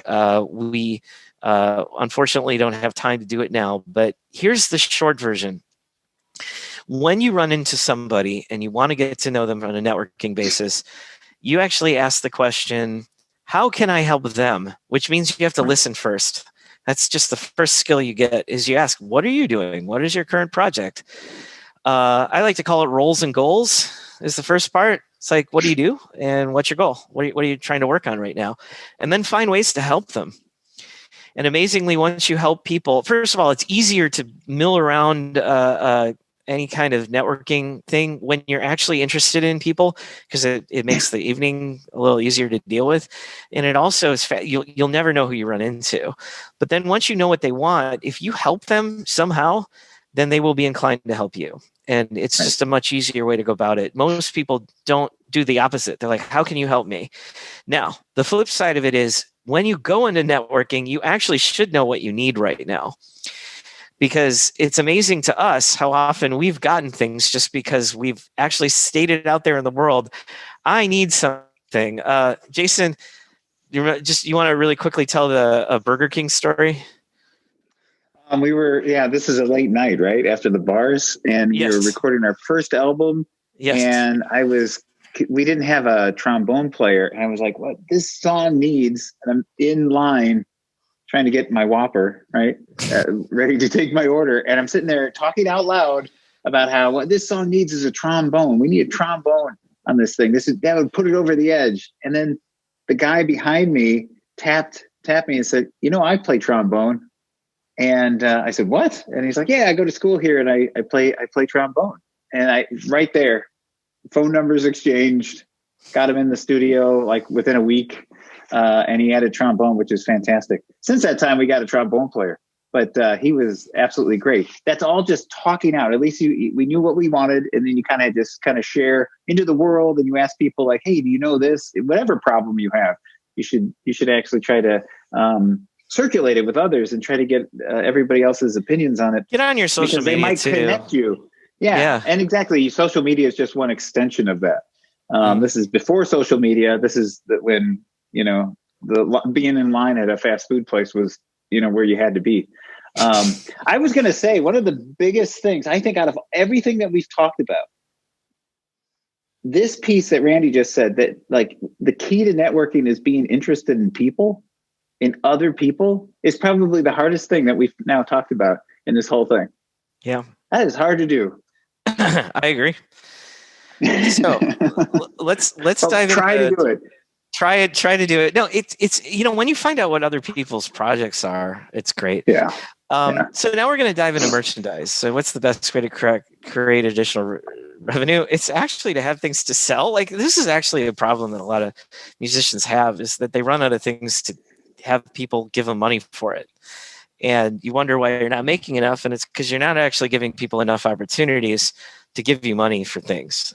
And the thing is, customers on the web value speed and convenience, and in person, they value physical products and mementos. So it's a little difference between whether you're marketing online and you're marketing stuff in person. You need to have multiple things to sell. And you might be thinking, what do I have to sell? Crap. I now have to come up with things to sell. Don't worry. We're about to share what we call a scary slide. So here's a scary slide. But they're actually idea lists, not idealists, ideal lists. This is like a list of a whole bunch of ideas. And if you look at the tab called merch on your worksheet, you will see each of these things in the high level categories with lots of links you can click on. And the funny thing that we have sometimes is that we've done these talks and we sent out articles. And then once we sent out an article, I think it was for imprint, we talked about the candy, you can actually slap your logo on a piece of candy. You can even have like those little candy hearts like you see at Valentine's Day, and you can put whatever words you want on it. And so you can do these really clever food-based items. And we talked about them in an article, and all of a sudden they started to get these orders, and they're like, thanks for mentioning us. And we're like, yeah, no problem. You've got a cool thing. Like they didn't reach out to us. We did the opposite. Here, let's give you ideas. There's lots of physical merch. We talked about that for your media. But there's t-shirts, of course. There's tons of clothing options. And the ones that you see there are either making an inventory of shirts or doing something called merch on demand, which we'll talk about. Posters and image-based ones. Stickers are super cheap and great minnow items. We'll talk about what that means in a minute. Photographs, artwork, mascot products, custom design merch. Go to Alibaba, and now welcome to a whole new world. It looks like Amazon, but it has one extra thing than Amazon. It sells in bulk, and in the corner of most of these stores, it says contact the manufacturer. You can say, I really like that thing, but I want it in a different color, and I want you to put this image on it, and they will make it for you. They even have engineers that will modify something that looks similar, and you can put it up there and say, I want multiple people to bid on this idea thing that I have. You can make your own merch items that are completely unique. It costs a little bit more than mass manufacturing something that exists, but if you want to make something of your own, Alibaba is a whole new world for you. US Toy is great for lots of cheap knickknacks that you could sell for that cost like 13 cents each, but you could sell for a couple bucks for a huge margin. Like any kind of thing you can imagine is there. We talked about food, books, lifestyle merch. There's lots of things you can do. Let's give you an idea. We're gonna make this simpler for you. So we just hit you with a ton of ideas, but this will organize your merchandise a little better. 4 ways to create a mix of merch to maximize revenue. Mix of physical music and video products. Mass manufactured versus exclusive limited availability merch. Now, Jason, out of everything that we've learned in all the years we've studied, everything about the music business, I think the most ironic thing we ever saw is that the less you make of something, the more you can sell it for. So if you only make one of something, if you make a one-of-a-kind shirt that you decorated and hand-painted, it is worth more than if you make 100 shirts that are mass manufactured. I don't know why that is, but that's how we human beings value things. So here's the thing. It's very easy to make high-end merch by just making it limited availability, by making less of them. The less of them that you make, the more it's worth. Practical and impractical. So practical is like nowadays it's like a mask or a hand sanitizer, but it could be like a bottle opener or a lighter. Impractical is just any fun little, like a bobblehead, anything that you want to make that people can use. You can mix that up. Inexpensive, mid-priced, and high-end. Let's talk about what we mean by that. Most customers will spend between $1 and $50 on you. There's a select group of customers that will spend beyond $50. Is usually how it works. That number will change over time as inflation does what it does. But we like to group them into 3 categories: minnows, dolphins, and whales. This is what we've been promising we would tell you about in the last bunch of sections. Minnows are people who are going to just spend $1 or $2 on you, up to like $10 maybe. Dolphins are like t-shirt sized purchases that people will make, maybe a t-shirt and a poster. And whales are the ones that are going to spend a lot of money on you, and there's no end to it. Like when you get very, very well known, people are willing to get a signed something from you, and they'll put it in a picture frame, and they'll put it in their house because they're proud to have it. So there's lots of things you can do on this level. We're going to give you tons of ideas for this kind of thing. Here's the ironic thing. The ones that you're going to make most of your money from are whales. Most musicians, when they make a mix of merchandise, have nothing for their whales to buy. And that's why they cut off a lot of their income. I'm just pausing to let that sink in. Most musicians don't have anything to please the people who have got the big money. And that can be 50 to 80% of your income. So let's talk about this. There's a worksheet tab on this. It's 3B. It's merch mix. You want at least one thing in each of these swim lanes. You want at least one minnow item, one dolphin item, and one whale item. And these are just examples. So it's not like you need to have a poster, a small poster, a full-size poster, and a frame poster available at all times. You can choose just one of those. So you can just have a framed poster and no other posters if you want. The point being, this is giving you ideas. I like talking about the poster one, not because I'm telling you to have all 3, but it's actually to give you an idea of the difference. You can make a small poster for very cheap and sell it for $5 or less. You can even make a postcard image that you could sell for $1. A full-size poster, of course, is in your $10 to $20 range, let's say, up to $25 at the most, that people would want. And a framed poster of that same thing is worth a heck of a lot more. It costs more to make, but you could sell it for $200, $300, $400 or more, depending on how rare it is. If you make a whole bunch of them, of course, it's the less of them you make, the more it's worth, like we just talked about. Very ironic. Same thing is true of apparel: hat, t-shirt, jacket. These are bandana is another minnow item. They cost, if you go to Alibaba and search bandanas, you can find them for like well under $1, and you could sell them for a couple bucks. And now your margin is hundreds of percent. It's a very, very high margin. And so you make money on it very easily. But it's really great to do this. Now, here's the trick. You have minnow items out there to lure people in. And then when they go to buy it, you're like, I will give you that sticker, which costs $1 for free if you buy a t-shirt. And suddenly they're considering buying a t-shirt when they were just going to buy a sticker. And then you can say, that t-shirt you were buying, if you buy a hat and a poster, it's only about X dollars. For $20 more, you can get a hat and a poster than that thing you were just buying. So they started out wanting to buy a sticker, and you did what's called an upsell to get them to buy a t-shirt. And then you did what's called a bundle to get them to buy even more items. Mm-hmm. These are what's called sales strategies. And I don't have a lot of time to cover that right now, unfortunately, but just giving you an idea, that's how you use this. We have a whole tab, the 3B merch mix. Your goal, your homework is to have at least one thing in every column. If our experience holds true, you don't have anything in the whale column, and you need to think of that. And we already told you a way to do it. You make less of something. You make like a one-off t-shirt, and suddenly you've got a whale item. So lots of ways to do that. We have lots of ideas for merch too in the other merch tab with links. We actually do get this question, if you can believe it. How do you create merchandise if you have no money? And you might be thinking, you're out of luck, but you're not. There's actually ways to do this. There's a worksheet tab called Merch on Demand. You can go to these places. It's actually missing from this list, but I think it's on the spreadsheet. The spreadsheet that we gave you, the packet, is something called Redbubble. That's actually a good one to do, yeah. Redbubble. These allow you to upload an image and then make an item available for sale. They cost $0, free, your favorite price, and you make money on every single sale.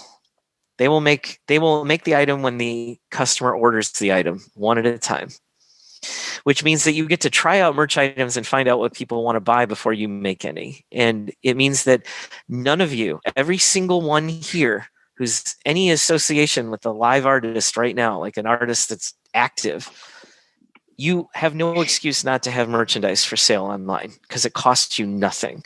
Give this a try. They have little makers that allow you to drag the image on top of the t-shirt or the mug or the poster or actually the list is extremely long. They even have things like thongs, if you can believe it. Like they will slap your logo on anything you can imagine out there. It's unbelievable. So we're going to go through some merch examples here as some of the ways to make money with music. T-shirts are obvious, and we just talked about merch on demand to do it. So you should definitely have T-shirts for sale. And posters are a great idea. Posters have a slightly different set of links. These are on your packet, so I don't want to spend a ton of time on this. We have we're only on 25 of 45. We have 20 more income sources to get through. I want to make sure to cover it.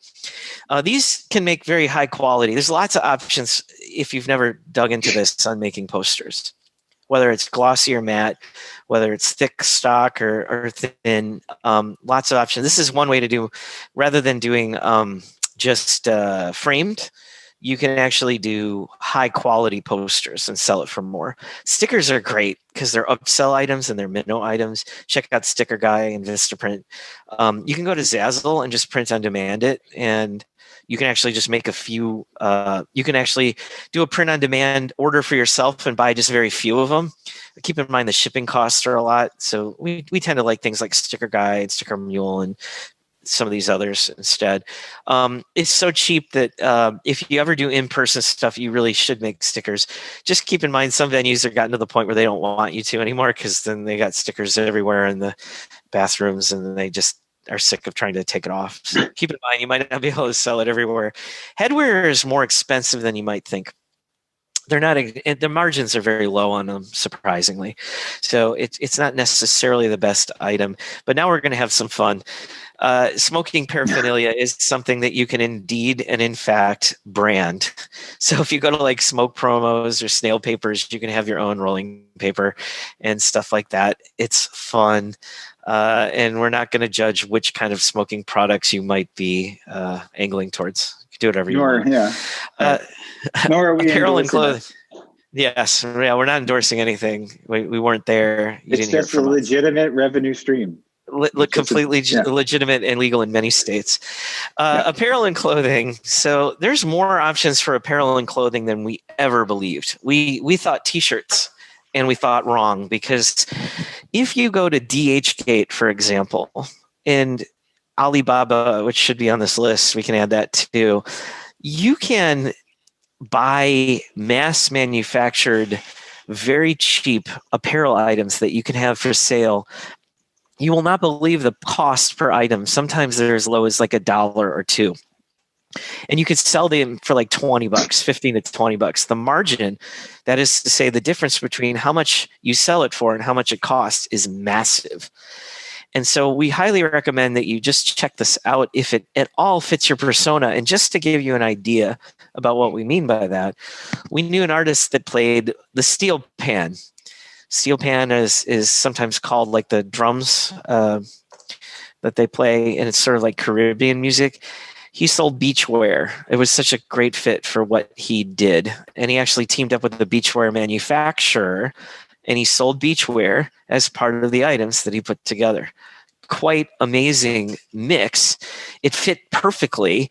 Nobody looked at it and said, "You're just trying to make a buck." They're like, "Oh, this is great. We've got this Caribbean feel, and I want a shirt like that one, beach shirt like that one." So check these out. You will find every kind of thing you can imagine for cheaper than you would think. The same thing is true of jewelry. You can do custom jewelry. You can slap your whatever images you want on jewelry. You can have them engraved however you want. And you can actually buy them wholesale for cheap jewelry and sell them. If you've ever been to a Renaissance fair, sometimes you've seen those rings. They're selling rings, and they're selling the rings for like $10 each. Those rings cost less than $1 each. And so it becomes a really good type of thing. People love handling them at your merch table. They will spend more time at the merch table if you have things that they could actually touch. It's very tactile. So check out some of these. You can add Alibaba, which we mentioned earlier. Jason, if you can add that to the chat, if you don't mind, type alibaba.com. Just look at it. That Alibaba has all the things, everything you can imagine that you can buy in bulk. One of my favorite categories of all, I think Jason likes it too, unless I missed my guess, is lighted merchandise. If you are ever in person, the beautiful thing about lighted merchandise is that basically you have things that glow that make people look at whoever bought anything that you have and say, "Where did you get that?" And then they point their way back to the merch table, which also has glowing things, which if you sell anything that glows, anything that's lighted, you could see it from across the room. So you should actually have some items. You should actually have whoever is running your merch table. And yes, you shouldn't run your own merch table. You should be playing music. At least get somebody to help you run your merch table. A friend, a family member. You can always get a family member to do it and drag them out. Have them wear a lighted bracelet or a lighted headband, and they will see it from across the room. It sells itself, and there's so many cool things. It's a little slow to load sometimes, but I almost want to show. Let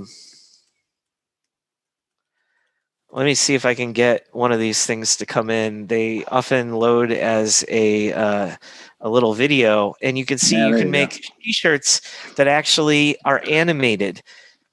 This is your perfect whale item that you could sell from your merch table. You can turn it on, hang it up so that people can see it from across the room, and leave it on and put a price tag on it of like $100 or $150 or $200, whatever you want to sell it for. And here's the great thing. When you have a T-shirt that's available for $200, most people won't buy it. A couple of people will want it, your whales. Right. And then it will make your $25 T-shirt look very cheap in comparison. And so they won't complain. Yep. $25 for a t-shirt. It's like, no, it's $200 for a t-shirt. 25 is for the one that's just the regular one. They're like, oh, okay, that's fine. So ironically, when you have the high-end items sitting next to the mid items, your mid items can be more expensive and your high items will make you money too. Check this out. You can actually make ones that even react to music. So we provided you with links in the worksheet that actually have other types of things to get at. Some of these things are really cool, like Xylo bands. I'm not sure if I can cut and paste this. Let's see if I can and show you one more thing. I love showing this one during workshops because I'm not on a stage, because it allows us to actually show websites. You can't as easily do that when you're standing in front of people. Yeah. But Xylo bands actually are so advanced that you can have an RF type of transmitter that have it react to what the fans are actually doing or what the music is doing. So it can actually be part of your show, that the things that people are wearing as a bracelet are actually blinking to the music and are part of what's actually going on. So sure enough, like this thing is a little slow, but if what this actually ends up doing is sometimes being a big part of the entertainment that people to do. And it's pretty cool what actually happens as a result of this. Check out this website on your own. You can actually click on this link inside of your spreadsheet. Their website could be better and that could load a little faster. So check it out on your own. Just trust me. It's pretty cool to see. We talked about food items. This especially works if you're somewhere where people really you can't really do it as much when you're in a venue that's selling their own food. They won't like that. You're going to take some of their money, but you can do it sometimes at festivals. People are thirsty, and you can actually brand your own water and sell branded water, and that will tend to make any festival organizers less unhappy about the fact that you might be competing with their concessions. It's like, no, this is merch. It's not food. Well, you can drink it. There are more types of things you can slap your brand on than you would think, including wine and alcohol. That's a little more limited in some states and in some locales, but you can do barbecue sauce. The best thing of all is to do things that refill, that people want more of, like coffee. Like you do branded coffee, they're going to have to keep coming back to you once they like the coffee. And there's just explore this world if you haven't. All right, I'm going to pause for Q&A because we're about to get into another thing. I actually ended up answering a few of them. Plus, Perfect. You actually answered a few of them, so that's really good. Perfect. Mm-hmm. Non-topic, will the benefits of joining a musicians union help us make revenues or limit your opportunities working with non-union musicians? It does both. I can only say I've seen it do both, and I definitely support musicians getting health insurance and getting a living wage, and I have seen it sometimes if you're a union, there's non-union jobs that you can't do, and your union won't let you join a non-union job. So there's a limitation there too. If you are somebody who plays music as a primary means of income, sometimes it can be really good. So I think. Would you re-answer the question I had about sampling? I don't believe it's directly addressed. What's the deal with sampling music? Like taking a short sample and transforming it and adding other instruments. This gets into music copyright. Oh man, is it complicated. Here's the short version. Don't sample if you feel like you could be creative enough to make your own stuff. Don't do it. They own the composition. They own 2 copyrights in that thing. They own the composition and somebody owns the sound recording, and you're using both. And actually with major labels, you're actually dealing with different parties. The songwriter owns the composition, the label owns it. And so you might have 2 lawyer teams going after you if they don't like what you're doing. There's no little mini limit like, oh, if it's 6 seconds or less, it's fine. Or if I transform it enough, it's fine. There's been court cases that actually go on both ends of that, where it's like, it's too short, don't worry about it. And others like, it doesn't matter how short it is, it's still infringement. So there's always a risk when you do that. And you're better off, if you ever want to license music, to not sample anything and to do it and so somebody's sharing a site, tracklib.com, which allows you to use samples legally.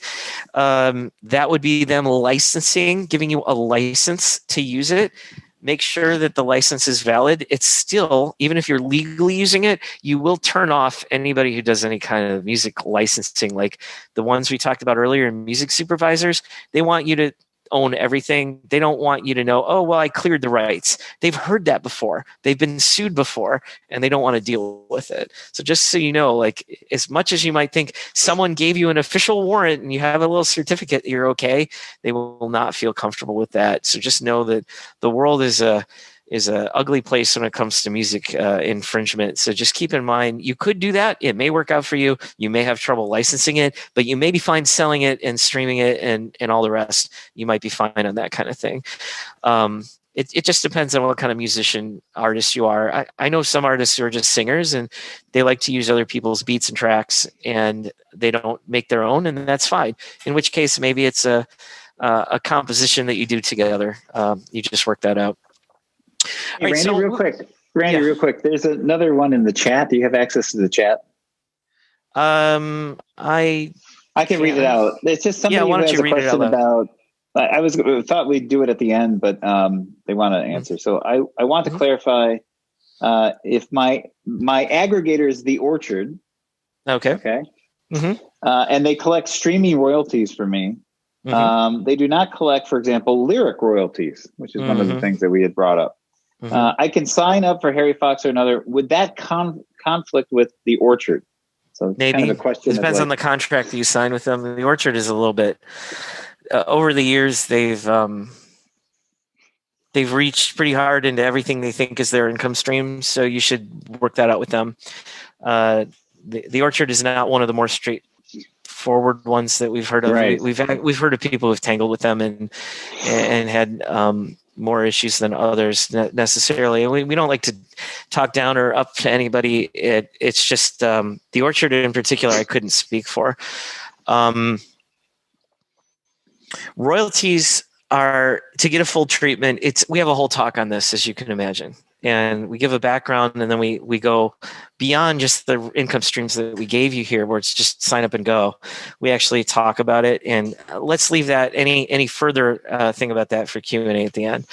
Yeah, we'll save these questions and keep moving. Yeah, we'll save I'm just looking at the time and just want to keep it rolling. So affiliate sales are something that most musicians haven't run into. Every time we show it to people, they get this look on their face, like, why haven't I been doing this my whole life? It's one of those, why haven't I heard about this? Some people are aware of this. This is useful no matter what kind of creative output you have. And you won't believe this, but places like even Amazon want you to send them business. So that's the part that makes sense. What's really cool is you can say, how about you give me a cut of whatever you sell if I send you business? And they'll go, yeah, that sounds like a good idea. So you sign up for an affiliate program. You create special links that embed, hey, Randy sent me.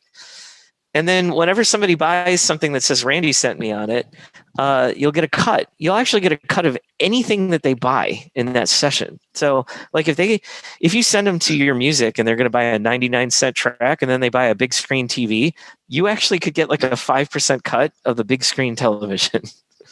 Right. The internet and many other things work on this. You no doubt have actually generated an affiliate sale for someone else and not been aware of it. It doesn't cost you, as the person clicking on a link, anything. You just get a cut on the back end. It's free. It costs nothing. So if you go to, and by the way, you should make affiliate links to your own merch and music. So remember we said merch on demand before? Most of those merch on demand places have affiliate links, which means that if you make a piece of merch, you can make an affiliate link to your own piece of merch and make money on the front end and make money on the back end and make money on whatever they buy whenever you send them there. Really, that's how it works. It's kind of amazing. It's even better in that,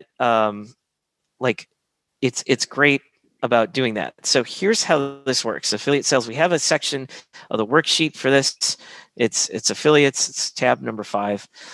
You want to sign up for all of these because it costs you nothing unless, I'll give you an unless, if you're not released yet, if you don't have like an established website, they will look at it and say, this looks like a scam, and they will back away.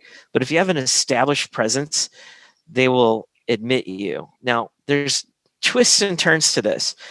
We've actually had sessions where we spent like 20, 30 minutes on this. I'm going to give you the 2 or 3 minute version because that's all we have time for today. But if you want to ask more about this, we'll leave time at Q&A at the end. And like I said, we're willing to get kicked out onto the street again and talk about whatever you want. Amazon and Apple, Cafe Press, Zazzle, Spreadsheet, Lulu, eBay, these are all like kind of a little more straightforward. Let me skip eBay for now.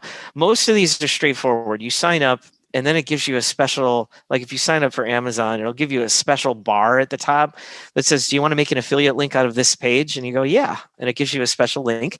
And then you can include that link in your marketing. So remember, we say when you're out there and you're communicating with people that you really should market or promote yourself when you have something to sell. This, ironically, it says everything in one. You communicate, you have a link, they click on it, you can actually make money from it on the other side of it. CJ.com and Rakuten are a little bit different. What they do is they aggregate other stores that actually want to have someone else take care of their affiliate programs. So CJ.com, you sign up for, and once you sign up as a publisher, you then sign up for the various places that are associated with it. Guitar Center is part of it. Music 123 is part of Commission Junction. So let me talk you through how this process works. Sign up for CJ as a publisher, not as you're not selling anything. You're here to publish stuff about it. You fill out a whole form and a survey, and then they admit you. Then you actually have to apply. So then you go to, let's say, Guitar Center or Music 123, which sells music instruments. You apply there. Then they'll look at your stuff and make sure that you're legit. And then let's assume that they accept you. By the way, you will be surprised at how many different stores are on CJ and Rakuten. Like every store, every brand you've ever heard of are on it. And they will give you links, and they'll give you that cut and everything else. So now let's say you're now an affiliate for Music 123, which is music instruments and stuff. Now you go through their link engine in CJ.com, and they'll say, oh, you want to make an affiliate link? Okay, find the page on the website that you care about. So you go to Music 123 and you find the same guitar that you're playing, or the same synth that you're saying, or the same piece of software that you use, and you make an affiliate link to it. And then you go back to your website. And on your website, you say, here's the instruments that I use, and you provide links. And if somebody likes your music so much that they want to do the same stuff, they click on that link, they buy an amp or a guitar or a piece of software, and you get like a 5% cut of what they buy and anything else they buy. Sometimes for the next 48 hours, anything that they buy. That's all how this works. It's really easy. It takes a few steps, but try it out once on any of this and put it together. Keep in mind, you do not have to link to something associated with you. So there's lots of websites out there that says, hey, I'm going to give you the best recommendations of gifts for women, gifts for men, gifts for kids, whatever, gifts for whatever. And those, whenever you see sites like that, you can't figure out how they're making money. Those are all affiliate links. That's all they're doing is affiliate links. It's a whole world out there. You can type, search it on the internet. And we have a section of our book that goes even into more detail on the whole thing. I see some questions coming up. I'm almost afraid to click them. Let's see if there's some questions. Yeah, okay. Let me hit these anyway because we're back on music questions. What are work for hire and music clearing for supervisors? Well, if you own the music and you could prove you own the music because you got your work for hire, good for you. You've now established that you own the music completely. And if they've never met you before, they still may not trust you. But the fact that you have work for hire and know it and maybe can show them the contracts actually might make them feel comfortable. The whole point is to kind of get yourself vetted by them. And once they trust you, then you're going to have an easier time selling. But that's a good way to do it, is to make sure everybody working for you and with you is got a work for hire contract for anything that you're creating. So that's the right way to go about it. it doesn't blanket make somebody trust you if you don't have an established licensing professional relationship established yet. Is performing cover songs on YouTube discouraged? Absolutely not. That's everywhere. In fact, people love when you cover their music because then they're entitled to their ad share. And then they can make money off of it. And interestingly, there are some sites like Audium, which we talked about earlier, AUDIAM, which will track down your songs that are performed by other people, since it can't be found by the sound recording. This is somebody else singing it or performing it. It's not automatic that the algorithms will pick it up. That then they'll start doing ad share, like people will make claims against it. So it's perfectly fine. In fact, most artists that I've seen that got a lot of popularity very quickly perform cover songs. There is some legalities to it, like when you upload something, you are claiming that you own it, and make sure that that's not just a click through okay thing. That's like, okay, yeah, I do know that I'm doing a cover song. You may have to tell them that if you want to be on board and legit. And keep YouTube's latest contract on when you upload something. I don't remember what it is. So take a look at it. There's some issues with it. It's not so straightforward. Music samples and instrument samples. Yeah, so the difference is a music sample is usually a snippet of music. An instrument sample is probably fine in recording software. You're not going to find too many music supervisors caring about that. That's normal. You still should make sure that it's that the company itself, your digital audio workstation or whatever, will have already purchased the licenses for you because it provides their software value that you can use those instruments. Well, it could be a plugin, and then the plugins might have done it. So, I mean, there's actually legality aspects to it, but most of the time, you won't hear them having indigestion about that as much as a music sample where you're actually taking a snippet from something else that's well known. You do want to make sure that it is royalty free if you do have them, and can provide that and prove it if you need to. Mentioned All Music. Do they have restrictions? Release 13 songs? No. You can go back in time and register everything you have, and you should. It's a really good idea. And if you've been on a feature, you can see if those other records or those other albums mention you, and if not, you can actually send them unfortunately, it's mostly email unless they've corrected their stuff, and do it. AllMusic's not the only site. It is the one that the Academy uses, but there's a whole bunch of others. Jason, I don't know if we could find it, but we did have an article we wrote at one point, and it'd be nice to share it with people. Maybe afterwards, we could send a post email with, you know what I mean. It's from a long time ago. What does it mean if you're working for a hire contract? I'm not sure. What does it mean if work for hire? Oh, I'm sorry. It's not hire contract. For hire. So work for hire. Oh my goodness. Can we wait for the end on that? That's a big topic. It's a copyright topic. Let me cover it at the end, because we are on number 34 of 45. I want to make sure I make it through the talk. Oh, where can you purchase our book? We should have links for it right inside of the worksheet that you have packet. So on the very first page 0, it actually has a link to it. So you can click it right there. You can find it at fine bookstores everywhere. In spite of the fact that we're independent musicians, when a publisher said, we want to publish your book, we were like, well, we could self-publish, but if they're going to distribute it for us, then let's go with it. So interestingly, we are with a major publisher for all 4 of our books, but we're completely independent when it comes to all of our music. Hopefully that link works on the front page. Raise money through grants. So this is nice to do. There's so many grants out there, it's ridiculous. Go to these pages that we have linked for you. And do we have it on the packet? I can't remember if this is on the packet. No, I don't think we have a grants tab. What might be nice is for us to provide these links in the chat. So maybe what I'll do really quickly is see if I can paste this. Yeah, the wholesale. Yeah, I'm just going to paste this. Because it has so much information. Yeah, and make sure these panelists links. And attendees, and here we go. So these are these links that you're seeing on this particular one. So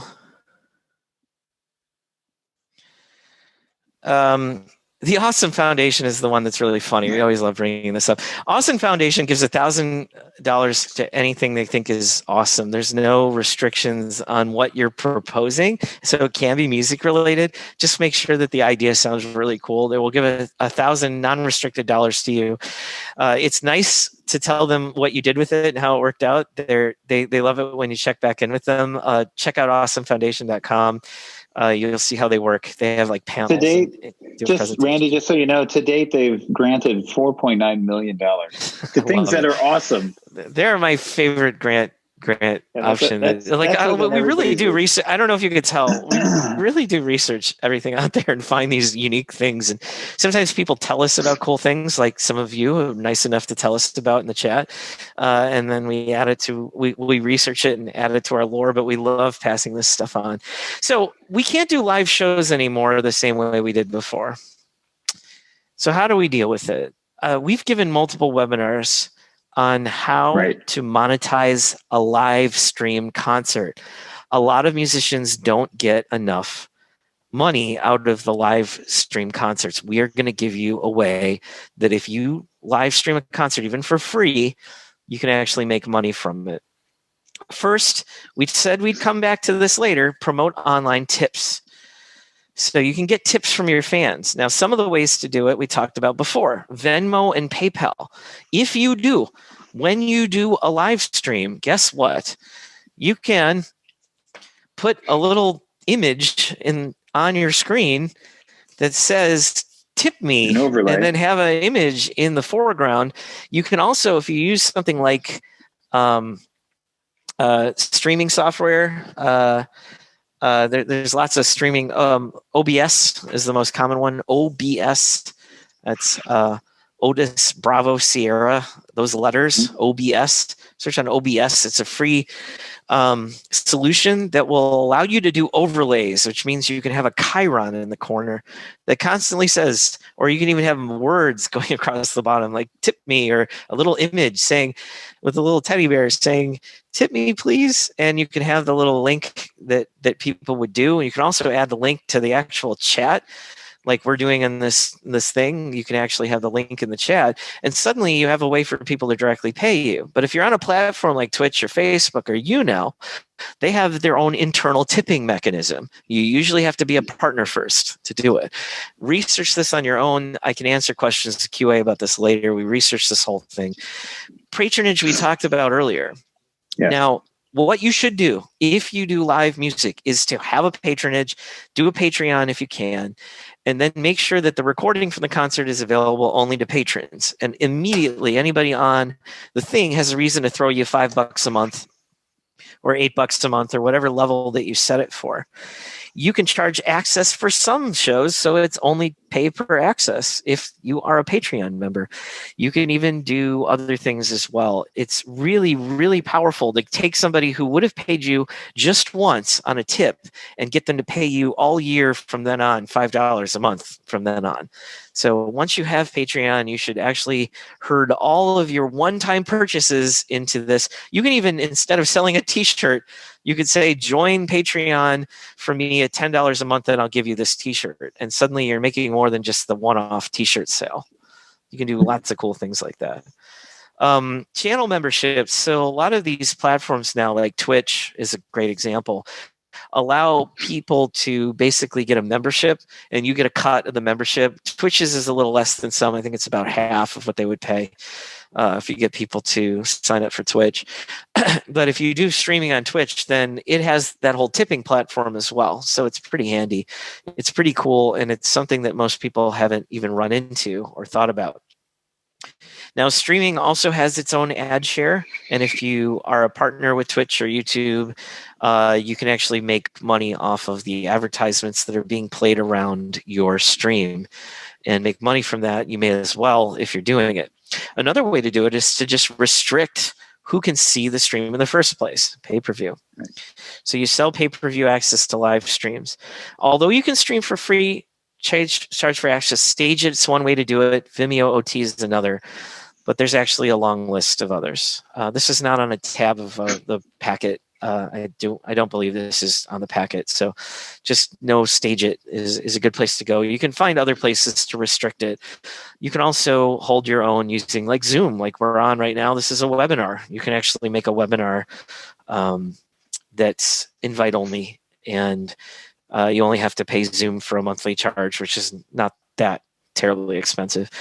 You can also have concert audio and video sales after it. So you can always sell your own. You can do direct downloads. We talked about that earlier for high quality versions of your music. But you can also sell it yourself. You can sell the video. You can sell the audio. Our favorite thing to do is to make all this stuff available as patron-only material, or patron-only material for like 6 months, and then you put it out as like a live album, and you merge together the best live versions that you have out there. You can also just put it out immediately on YouTube. It's kind of nice. Another thing you could do that you never could before is do private shows for people. So this looks like we do have a worksheet tab, live streamed events. It's possible we have some of these other links. That would be nice, but you can use Google Meet, you can use Skype, you can use Zoom, you can use any of your favorite streaming software and perform a concert just for 1 or 2 people. Remember, when you make less of something, it's worth more? This is your whale item. This is the thing you have on Patreon that people are paying you $20 a month. You're like, within every 3 to 4 months, I will do a 1 or 2 song performance just for you. And that's how you get people to sign up for those. Does that make sense? Actually, go in the chat and say if the thing that I just said makes sense. Is like, yep, I can see how that could work. I just want to make sure that's in your head. That's how you whaleify even a show to be something special. Live stream merch sales. So we talked about all the merch on demand. Merch on demand is all online. Online is something, and it's free, which means that you should always have merch for sale whenever you have a live show, because it takes an hour to set up a new piece of merch to sell. It's really beautiful and it's easy to do. You can wear your merch, and you can mention in between songs, do you want this shirt? Because you can get it. All you have to do is go here, you add the link to the chat, and now they can click on it and get it directly. Could not be easier. We talked about affiliate sales. Well, why not do affiliate sales during your show? So you've got your show and you're like, hey, here's the instrument that I'm using. Here's the you can even have things that are around your house. Here's the TV I have. Here's what the TV that I have, and provide a link to it. And suddenly you're getting 5% of them buying a big screen television. You can also get sponsored, which is easier to do than you might think. You can actually aim at sponsorships aimed at podcasts that give a discount for signups. Like, for example, audible.com is really well known for this kind of thing. It's pretty neat. Audible is like a audiobook site, and they will allow signups. But there are these signups for everything, like the Razor the Month Club, like all these other things that you see that are subscription services. Usually have like kind of a podcast type of code. They'll give you a special code, and you're like, hey, go to this site, add in this code, and you'll get 10% off. And you can mention that in the middle of the show, and suddenly you're making what's called the bounty on every person that signs up. Like, you're making $20 every time somebody signs up. And all you need is a handful of those, and you're actually making a heck of a lot more than you might think, even that you would at the door of a grimy venue that you might be playing at. So it's surprising. And you can even do this at the Grammy venue too. You're like, hey, I'm affiliated with this thing, and if you put in this code, you could do it. It sounds a little bit more fake when you're on stage, but it's surprisingly easy to do this. You can even put this in the chat to make it easier to do. We're at 44. We're almost at 45. Yay. You've been on a long journey with us, and I told you we weren't doing this in 45 minutes. Aren't you glad? Because we talked about so many things. Your skills, every skill you've been developing, and here's a scary slide. Here's all the skills that we've been talking about. These are things that other musicians want and will pay for. In fact, there's more than one page of this. These, in fact, skill sets that you can add to your resume that help you in any world, the business world, the music world, any world you can imagine. It's pretty neat. So keep in mind that these skills that you're building are worth something. They're worth a lot. So Absolutely. Like everything that we're talking about is worth something. And so that's just something to keep in mind. That's all.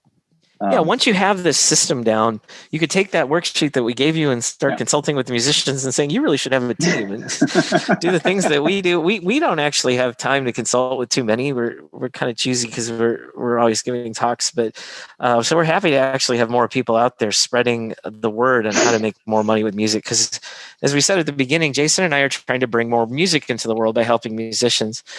Here's the thing. If you've got that skill set, it's not just people you meet in person. You can go online and go to Upwork or Fiverr or TaskRabbit or AirGigs and actually say, I will help you with XYZ because I can do it. So that was 45. Whew. Now there's still one more section that we definitely want to talk about. Do you want to answer just a couple more questions? Yes. Andy, we'll take them in. I do want to give you one right here because this was in the chat, not in the Q&A. It was, any tips on making videos go viral? Thanks for all you do. Oh, well, you're welcome. Thank you for, you know what, it's comments like that that actually keep us doing this. So thanks. Unfortunately, instead of making our 21st album, we love helping people. We are working on our next music project. Don't worry, it's coming out soon. It's going to be great. But we love giving these talks too. You're welcome. But the main thing is viral. So, Jason, you want to talk about what the guy behind one of the most successful viral thing did? Yeah. So we do talk about this in the book. Yeah, we do. Yeah. And the thing is about going viral is if you could get that down to a formula, everybody would be doing it, right? But when we talk to Nice Peter, so Nice Peter is the guy who is, I think, one half of the epic rap battles of history. If you've ever seen that on YouTube, if you haven't, it's actually worth seeing. It's very entertaining. They pit historical figures and they do rap battles on YouTube, and it's well produced. They are completely independent, by the way. Now they started, I think, with studio, and then Disney bought that studio, and then they went independent, and they're doing everything through patronage and merch and stuff like that we're talking about. In fact, they're using a lot of techniques we've been talking about. So they're good to look at. If you have not seen it, look at the production value. Those videos go viral in a way that we've rarely seen anything. So go ahead, Jason, with what he told us when we interviewed him. His whole thing that he told us was, and this is funny because this is in the interview for the book.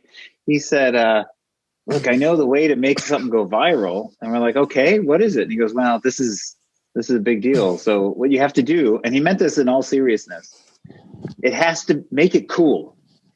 Make it cool so people will talk about it. And that was it. That's all he said. And then he said, don't publish that. Well, hang on, Jason, I'll tweet. Yeah. Well, he thought it was a secret, but I like how I think he worded it very subtly. He said, make something so that the person sharing it would look cool for sharing it. So it's not just something. It's not just making something that looks cool. It's making something that makes other people look cool for letting other people see it. I still think that's one step away from like a formula that's the secret formula to Coke or something, because it's like, well, how do you do that? Like, and it does relate to making something that you think people would really enjoy. One of the key things about viral is that you actually don't know. We have an article, Jason and I, that I love, and it's got the title that tends to set people off. We have the one, How to Fail on the Music Business, but we had another one, and it's called this: You are not qualified to judge your own music. And we believe that. I'm sorry to tell you, none of you are qualified to judge your own music. You're only qualified to judge how you feel about your own music, is what you could really say. It's just that's not as clickbait of a title. So for the clickbait title, you are not qualified to judge your own music. Here's the thing we learned when we did our Song of the Day project, and we released one song for every single day for a year. We had some songs out of that list that we treasured. We had some that were just crapped out of whatever we came up with. That we had some that were okay, and some were like whatever. We even have a song called Throwaway Song because we're like, we just need a throwaway song for that day, and we wrote a song called Throwaway Song. Probably the most throwaway song we ever wrote was a knock knock joke put to a very, very short tune. It was like melody, and it was called Smell Mop, and it was really dumb. And it was, here, I'll do it. Knock, knock. Who's there? Smell Mop. Smell mop who? No, thank you. So dumb, stupidest joke you've ever heard in your life. I'm going to go on the record. I was not in that studio session. You couldn't stop them. You would have jumped in the way and tore out all the cables if you could, because it was the dumbest song we did for that year. And then we actually had people coming up to us saying, "I love Smell Mop," and we're like, "What are you talking about?" There's other songs that we put out there that we thought were just, they were dumb, fun little things, and people liked. And then the ones that we thought were the best. Yeah. The best. We had some songs and we loved so much. Like, this one means so much to us. It touches us in our own hearts. And that's all it did, was touch us in our own hearts, because none of our fans cared about it. So it's like, you don't know what's going to work. So lower, I'm going to go back to what we talked about before. Lower the energy it takes you to put out new things, put out a lot of new things, and let people enjoy it. Now, we're going to talk about how to do that in the next section. That is literally the slides that we're about to talk about. We will give you ideas on how to do that. Why don't you just run into it now? We'll save the other ones in the Q&A. We'll save the question. Let's just dive after in. This. So here's the release strategy. Here's the world we live in today, in case anybody kind of missed it, is that 24/7 access to entertainment has changed people's expectations and behaviors of music, which is to say, don't disappear for a year, release an album, and disappear for another year, because people want constant entertainment. Like, if you've ever been on an elevator, everyone's holding up their phone and looking at their phone, even for a very short elevator ride. And Reddit, Twitter, Facebook, TikTok, YouTube, all these other places are basically making people want endless little new content bits. They also, the platforms want that. They want creators who are consistently releasing fresh content, and they reward creators who do it. Content consumption is a habit, actually, with follow this and notification buttons that automatically email and update followers with this kind of stuff. And here's the benefits of releasing on a schedule instead of releasing just once and disappearing. It drives natural promotion activities. We'll talk about how to do that in a little bit. We're going to get to this in a little bit. Get heard and get seen campaigns, which is to get whole new people interested in your music and get out there. Drives publicity and earned media activities.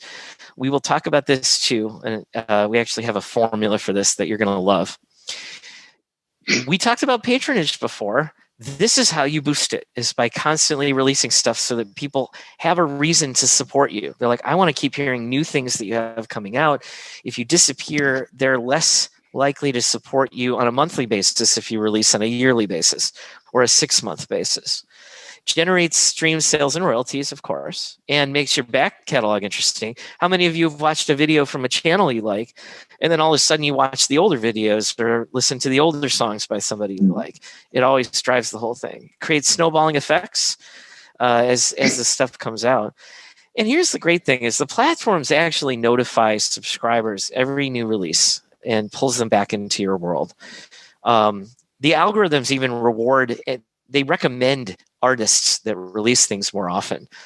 And so the way that you win the algorithm war is to actually keep releasing on a very consistent schedule.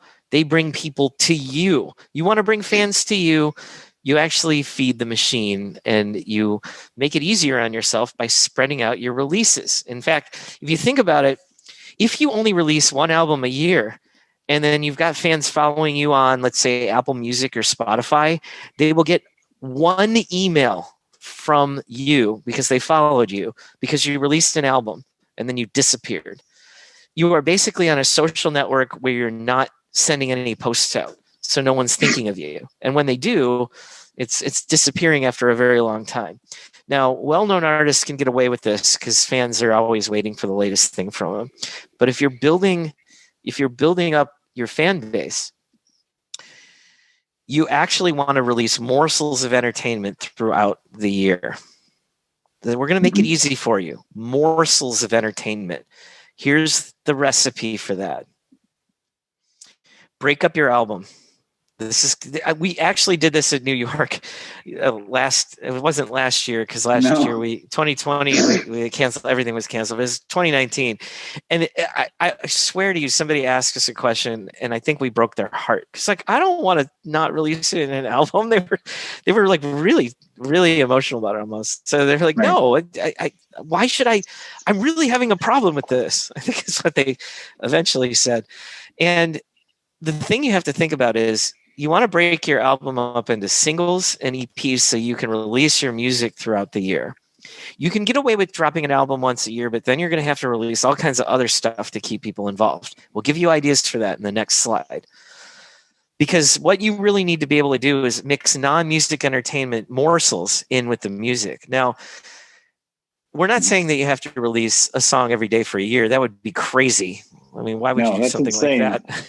That's nuts. Not recommended. Not recommended. We had so much fun doing it, by the way. And if you can make more music and lower the bar, you might think, oh, if I just released a handful of perfect songs, everyone's going to love me. Remember that not judging your own music thing? When you do a song of the day project, you literally have to tell that little critic in your head to shut the F up, because it's like, I have 364 more songs, and maybe I'll make a better one. But what you do is you end up collaborating, and you bring a little riff or an idea, and it's a dumb idea. And the next thing you know, you've got a major number that like everybody loves. Frozen, by the way, had that song Let It Go. That was the last song that they made. They just needed a filler song, and they thought it would be the worst song on the whole thing, and it would just be, okay, this is cheesy, and then move on. And it became their biggest hit. So you should lower the bar and release more of the music that you have. We're not saying drop the production quality.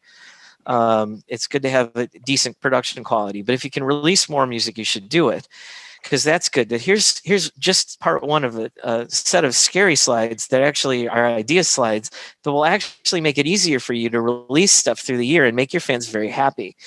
You can, of course, do music, singles, EPs, start bundling the singles into an EP, start bundling the EPs into an album, and then you got multiple release events for the same music.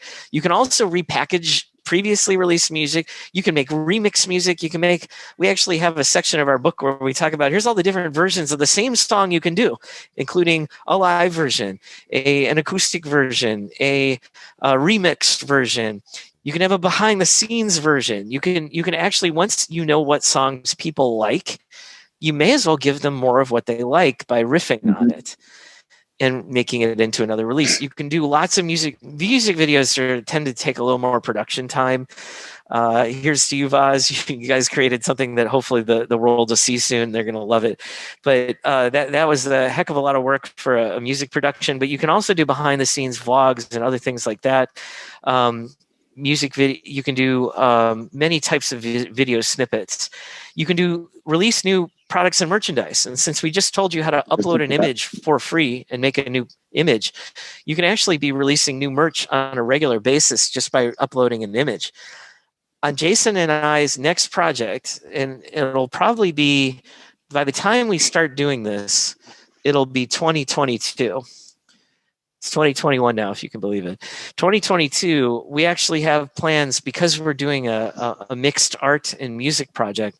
We will eventually be releasing a new piece of merch every week. We're going to call Merch Thursdays probably. And we may even restrict access to it, so you can only get it for a week, and then we'll take it off the list, and then to make it so that people really want to buy it if they can get it. And so we're going to take these really snippets from the art that we're doing, and we're going to make a new merch piece to keep it fresh. Each one of those is a release. It's a morsel. And as we said, it costs you nothing, and it takes a few minutes. Live music events, we just talked about new and updated presences and stuff. You can also snowball your coverage. Like anytime you get coverage, that's a morsel. Anytime you do a crowdfunding campaign, fan engagement, music production events, you can actually live stream yourself doing a live production. You could do this. And lots of other live events that hopefully we'll get back to doing in the future, like a party bus or a cruise or hanging out together. Here's how it works. You carve up a year, that's 52 weeks. So you need to get to the magic 52. These morsels that we were just talking about, if most people can manage to make 52 of these, especially if you take an album that's like a 9 to 12 song album, that alone, let's say it's 12 songs that you can get out per year, that alone gets it down to 40. You only need 40 other little morsels that you're releasing. You can get the rest of that. You can actually make sure you're at least releasing something every week for people. If not, totally cool. Understand. You might want to get 26. That's once every 2 weeks. Or don't go any less than once a month, or else you disappear off everybody's radar. Or you can combine it. You can choose to take a few weeks off for holidays. We, on our next project, just so you know, we're releasing something. And one project, we're releasing something every day of the week, but we carved up something that, and we're pre-producing the material. On the music-related one, we're releasing something at least twice a week. And actually, with the other things that we have going on, we'll intermittently be releasing extra music every couple of weeks, and every once in a while, we'll be doing new pieces of merch. So we're constantly going to be hitting our fans with not just talking at them, not taking a picture of our lunch, but bits of story, bits of entertainment, a video here, and music. Merch, all kinds of things. And so if you push this out this way, keep in mind that you're not stuck doing it. You can always release your calendar, but it also does adjust it. You can make changes to it. One last thing about this. Here's how you think of anything that you're about to do. You're going to release something. You schedule a thing. Now, there's a lot of people out there that are used to just hand to mouth. As soon as you finish the thing, you're just going to release it. We strongly recommend you go on this release schedule, because you can think of, for every release, before, during, after. I want to drill that into your heads. Anytime you release something, think before, during, and after, and split it into the promotion and the income. You can make money on stuff before it's released, and you can make promotion. So we had to mix in live stuff with stuff online with whatever. So we're keeping this high level and generic. But before the release, you can promote that it's coming out. And since you know it's coming out and it's not an empty promise, you can actually tell people about it. You can actually send it to anybody who's in the press or a blog and say, do you want a sneak peek? Suddenly, they're actually getting to see something that's not even out yet. For your shows, you can put people on a guest list. You can add influencers on it. You can even advertise it ahead of time, since you know it. A lot of musicians don't spend enough time, so you can't advertise it. Keep in mind, advertising is tough. By the time you've gotten somebody's attention, you better give them something immediately. But if you're on a regular basis, you could be saying, hey, something's Quid is dropping tomorrow. It's Wednesday. I'm about to drop my thing. And then they drop it. For the income, you can get pre-sales for this merch and get people to sign up ahead of time. For patronage, you can say, hey, if you're a patron, you get to see it a day before anybody else does. And suddenly the people who start to look forward to the day that you drop the weekly thing will start to say, yeah, I want to see it early. During the release, you get to hype it, of course, recontact the press, and of course you can make income on it. And then post, you can promote the thing that just happened, especially anything that got a lot of plays. So like if you release a video and suddenly you got 1,000 views, it's like, hey, I got 1,000 views in just a couple of days on this video. They're actually, people who didn't check it out before will check it out. In fact, any successes you have, you should tout it and talk about it. And of course, there's income you can make afterwards. Like after a show, you could sell the output from the show. You could sell the video. You could sell the audio. Go ahead, Jace. I think you were going to make a comment.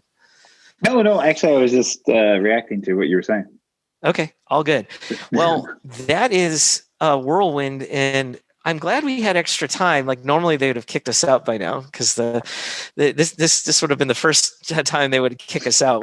We've been going for an awful long time, and I'm glad for those of you who stuck around this whole time, you actually made it to the Q&A part. So you asked where we can get the video. Here's a QR code, something we talked about before. So I'll leave this up for just a second. If you hold your phone up to this and turn on the camera, you'll see that this will bring up a link.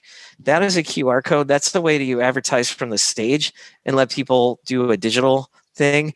We have a free newsletter, completely free, that we are laser focused on releasing info about how to make money with music, and you actually get a free companion with it. So this is actually a really good thing. We actually have links to these things in the first page of the worksheet. It's number 0. There's direct links to these. The book obviously is something that you can get from major stores. This is absolutely free, and we are happy to stay around and answer whatever questions you have. Thank you so much for staying to the end. Jason, do you have any final comments before we dive in? And we could. No, I've just been adding stuff to the chat just to have everybody who's still on to get their questions and just pop it into the Q&A, and we'll tackle it at that point. And it could be anything. It can be specific. Yeah. Now there we're might have happy been to. some questions that we think we answered, but maybe you still have questions about it, and so now's the time to ping us. So there is a couple right now in the Q&A. Okay. If you like to go through with them, you've got it up. I take it. I do.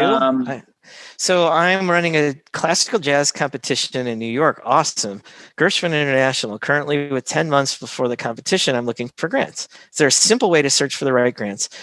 There are so many granting. They don't make it simple on purpose. They make grants a pain in the rear so that only the people who are willing to go to the trouble of doing it right will get the money out of it. Like whenever you put money out there, if it's too easy, then they get swamped.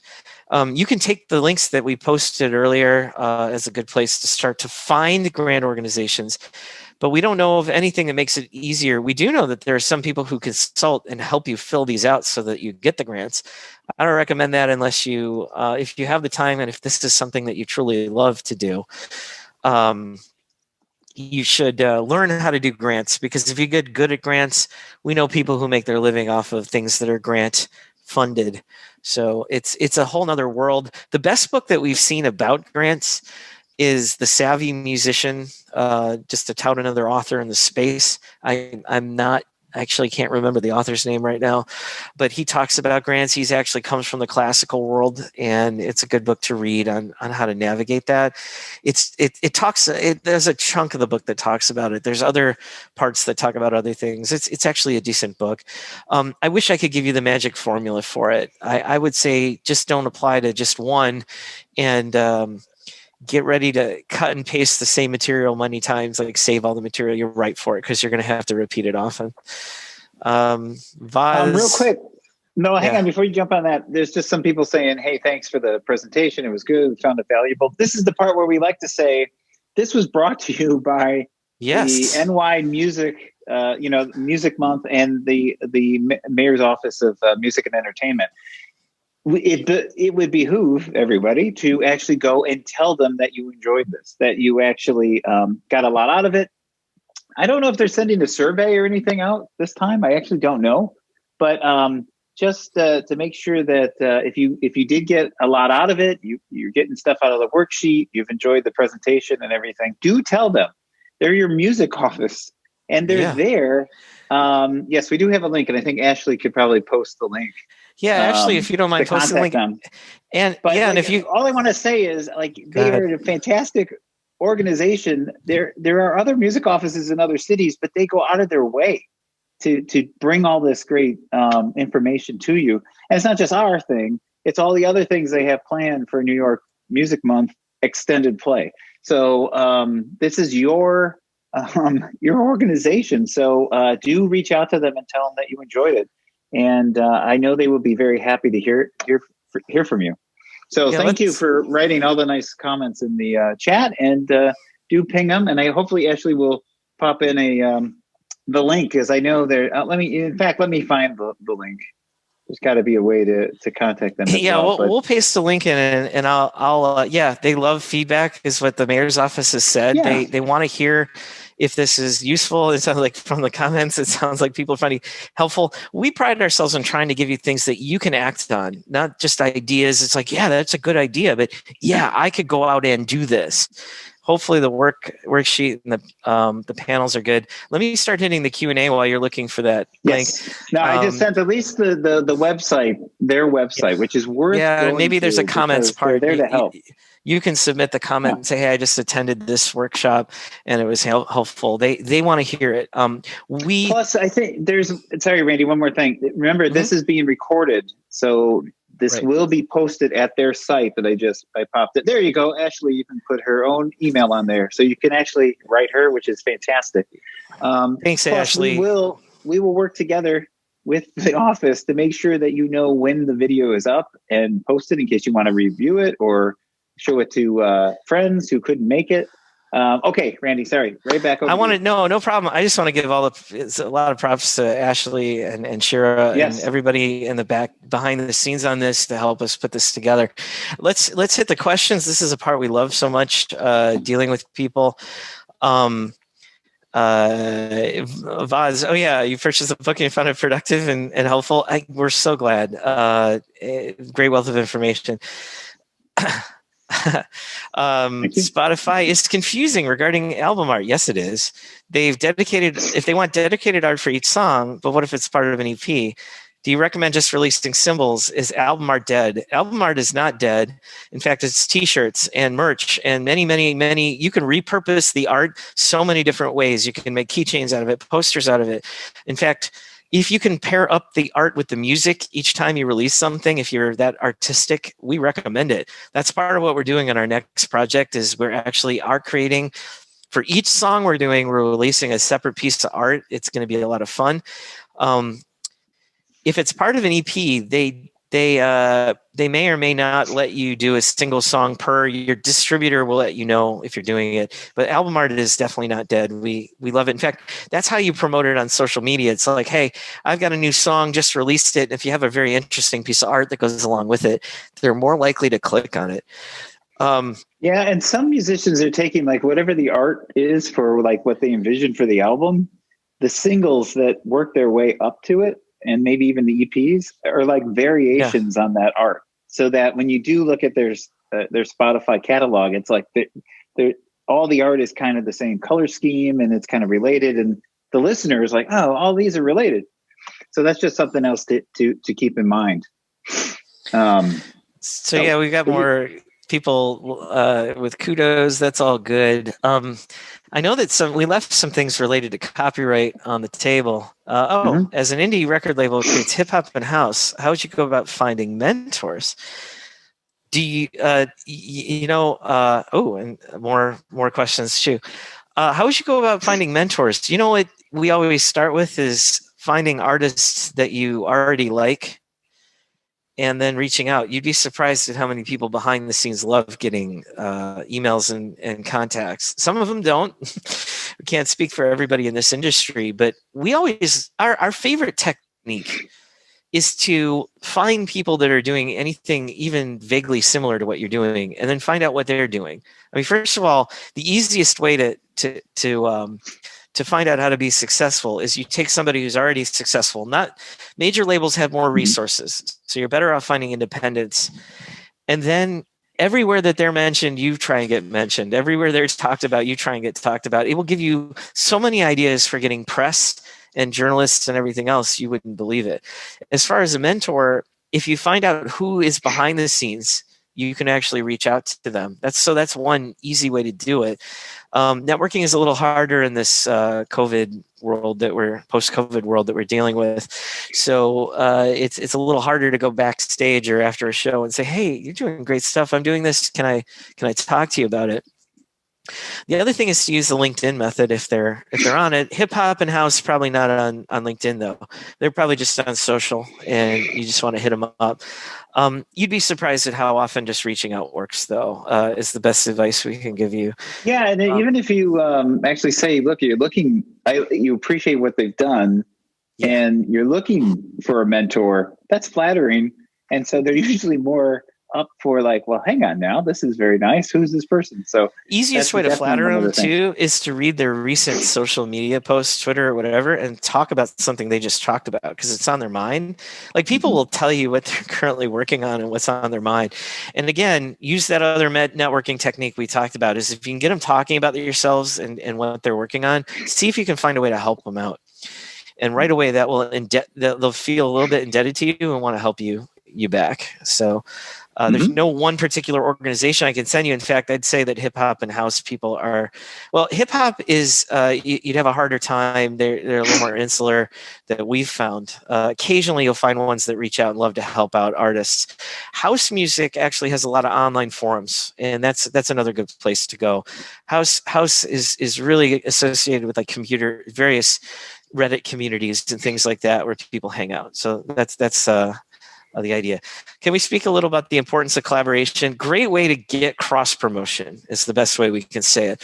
Just want to make sure to work with people that vibe with you and are have compatible audiences, and then suddenly you're cross promoting on anything you work on with somebody and release within your own circles. Of course, it's always handy. It's just that if you collaborate and you actually do any kind of artistic work, make sure you clear up the ownership and contracts first. We talk about this in our book.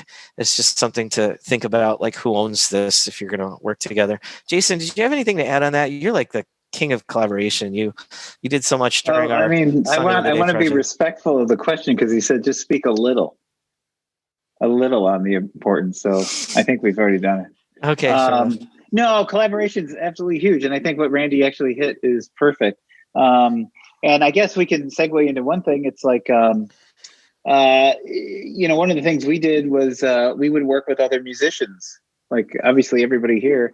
And when you do so, just to keep in mind, since we're talking about making money with music, use split sheets. Hopefully people know what split sheets are.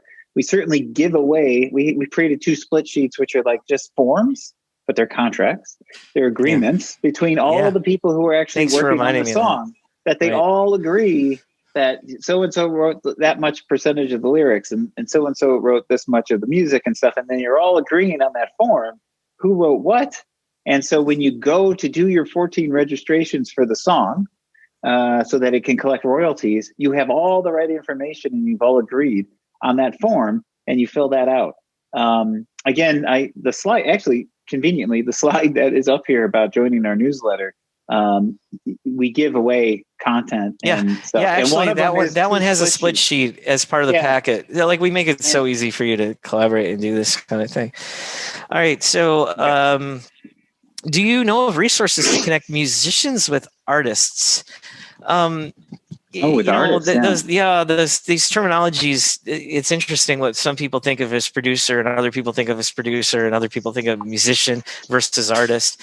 Yes, there's many of them. We talk about them in the team part of our book in the networking section, and I think we covered some of the things like air gigs is one of them. If you want to paid, if it's not just like networking, paid. One of my favorite places to go if you just want to hang out and share information is the Reddit forum, We Are the Music Makers. That's where a lot of people hang out. There's something like 1.4 million people on that one, and that's a good online hangout forum.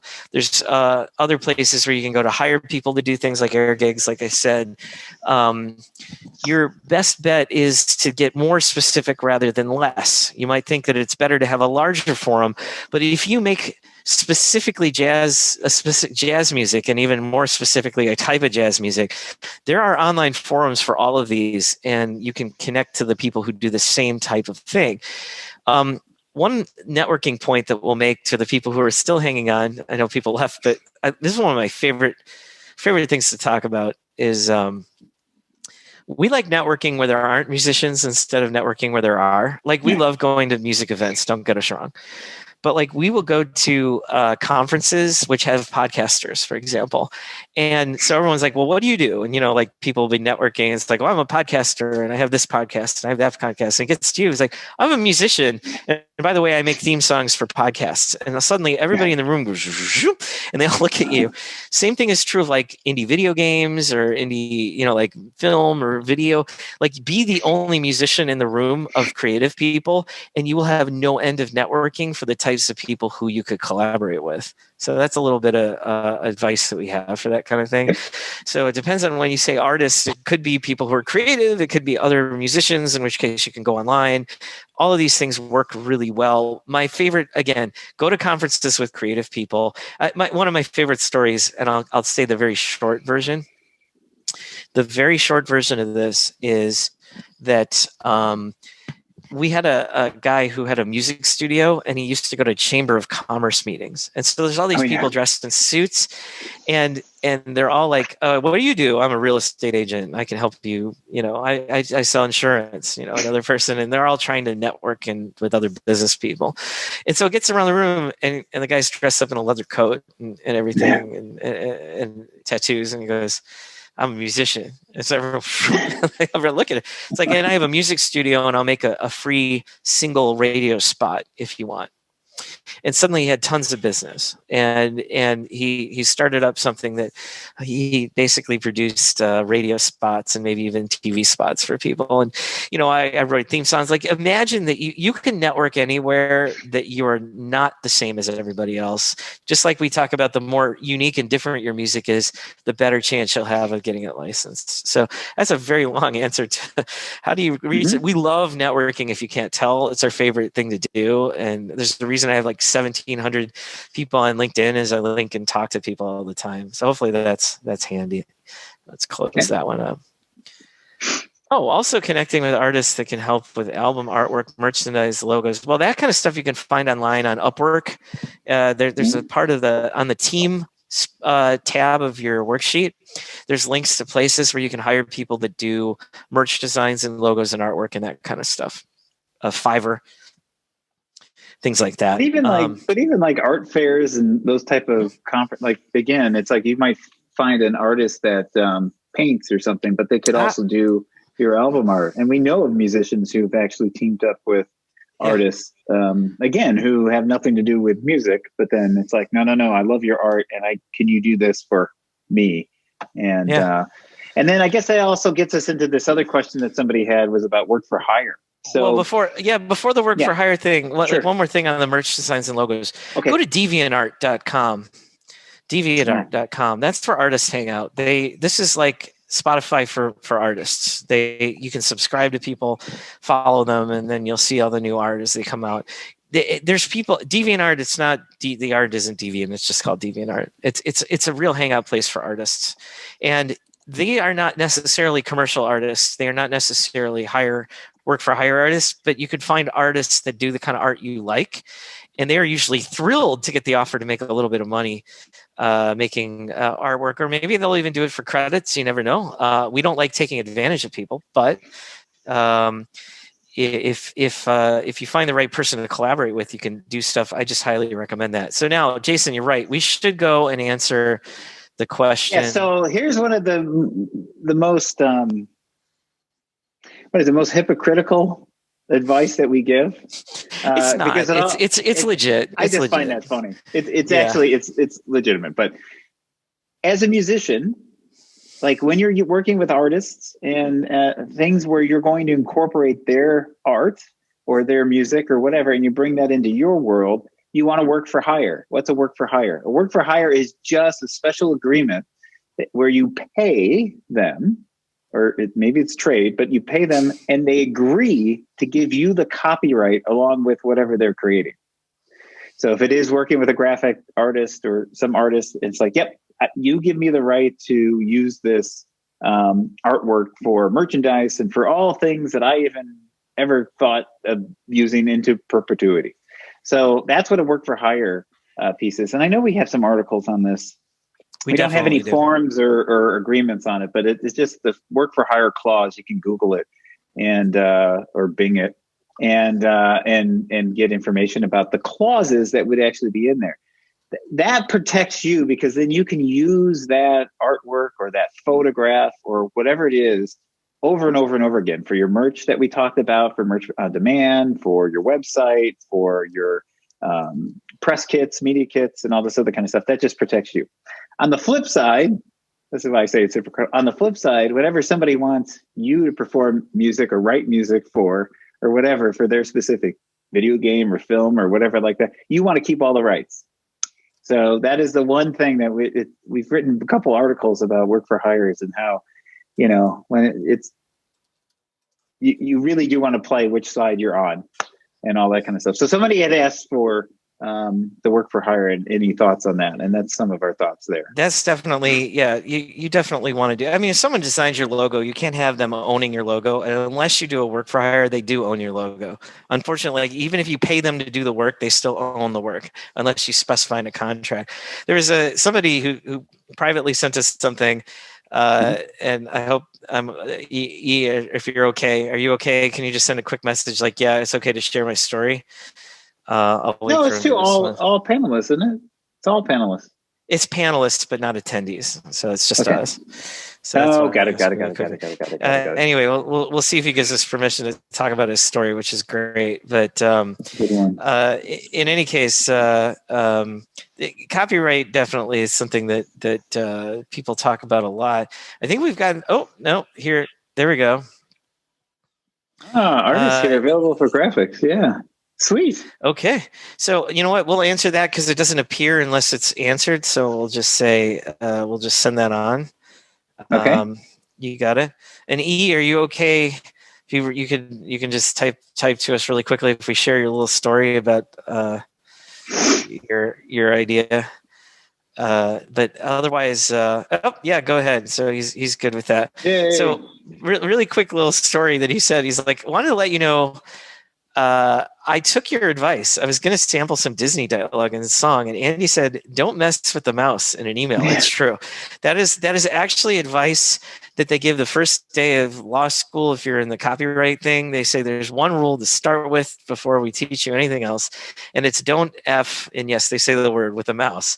That is the number one rule. So I rewrote the dialogue and hired a voiceover artist fairly cheaply from Upwork.com. That site has a built-in contract that it's work for hire, so talent can't sue for royalties down the road. I have disarmed the mouse. Thanks again for what you do about your book. Yeah. Oh, great.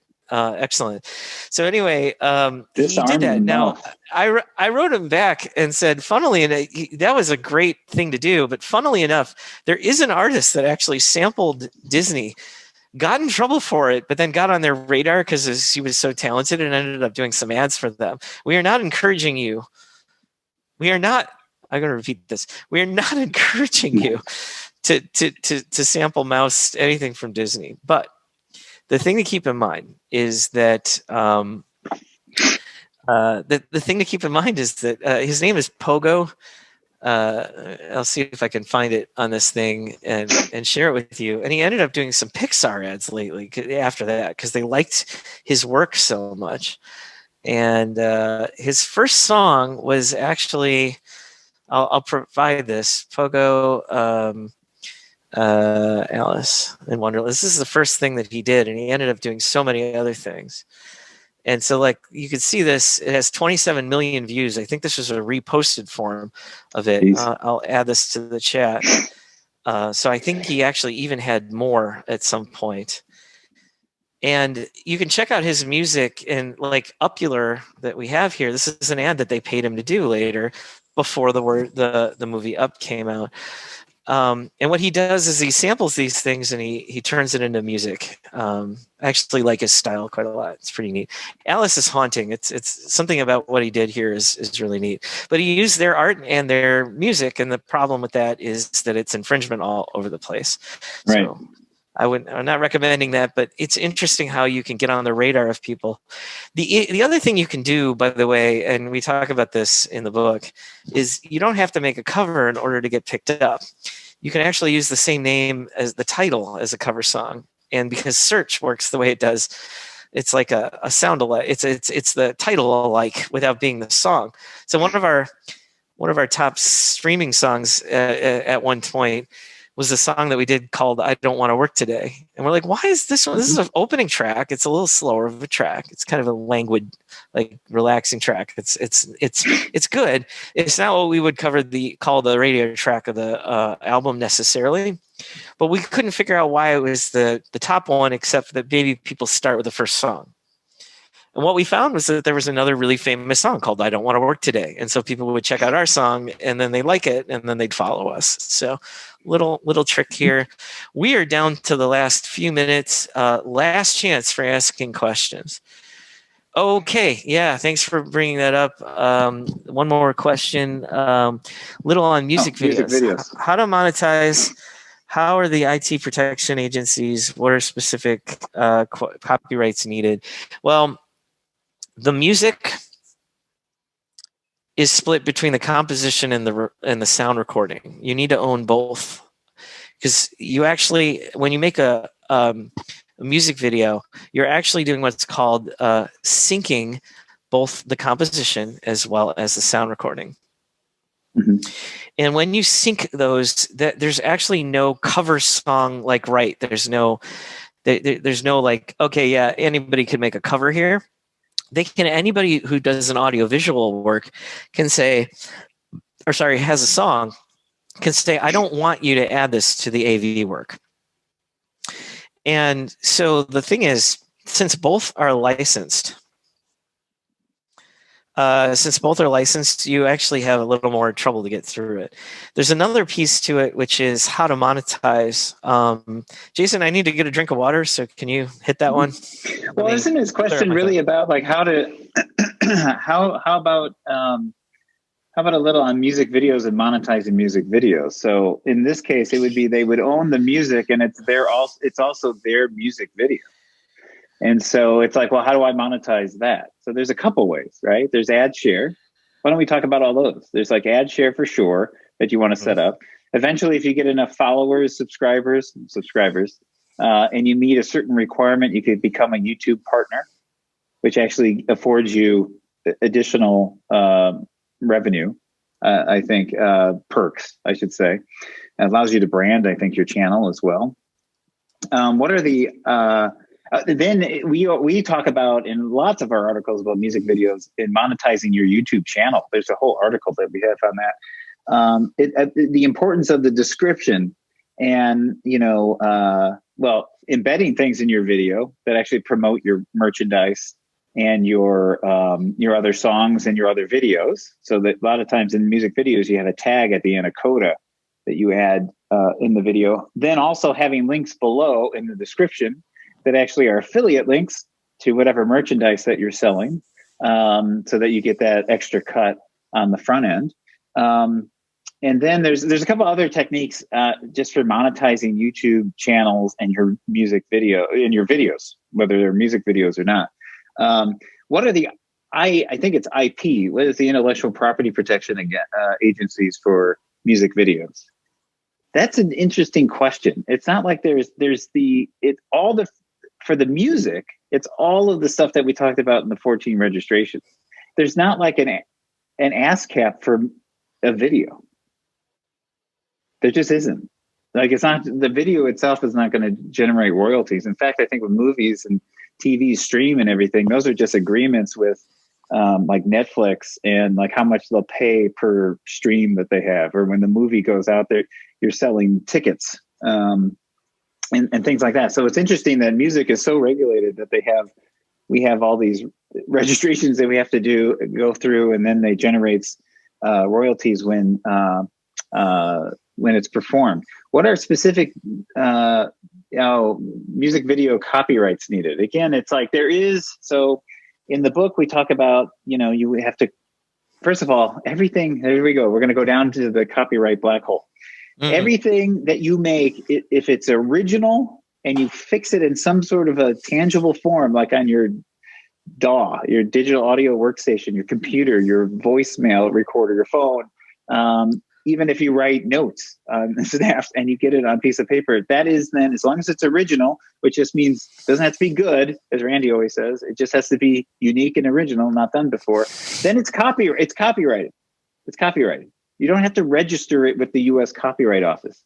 Of the 14 registrations, we do say, well, you can register this with the Copyright Office so that you have this third party, the U.S. government, that actually recognizes that this was created on this date. And it gives you some extra statute protections and stuff like that. So sometimes it's worth it. It's worth it to do, like, for your album and stuff. Now, that said, the two that we recommend for music is, of course, the song recording copyright form, which is SR. And again, this is all electronic. You go to eco and is it .gov? Eco.gov? It's the Copyright Office, the U.S. Copyright Office, and you can do this. It's electronic now. But the sound, so there's just drop downs to say, like, is it a sound recording? Is it a composition? And which used to be form PA. So form PA Performing and arts. SR. I don't know if they still have the same form things. But then there's one for audiovisual works. So there is a third one for just like registering your copyright for your video. So that is another one of the things that you could do for that. Thank you for clearing up some loose ends. I've been struggling with that. Okay. Yeah, no problem. You guys are great. Peace. All right. Sweet. We're down to 8 minutes, but I think we've actually gotten through all of the Q&A. Last chance, everybody. Thank you so much. What instruments do you play? Do you play whatever's nearby? Yeah, guitar. I play guitar, not well, and keyboards, Here's but not my. well. Randy actually plays baritone sax, tenor sax, alto sax. I'm a woodwind player, clarinet, but I'll grab whatever is nearby penny to whistle, write music. Yeah, like he's that guy. And he plays keyboards, and he plays that. The band's name we introduced at the beginning is called Beatnik Turtle. I'll put it in the thing. Beatnik Tell us Turtle. about Beatnik Turtle. Yeah, tell us about Beatnik Turtle. Yeah, our website is about to go through a huge change as we evolve to our next project. It's exactly. You're You're catching us right in the middle when we're going to change everything. Part way through. Pretty good.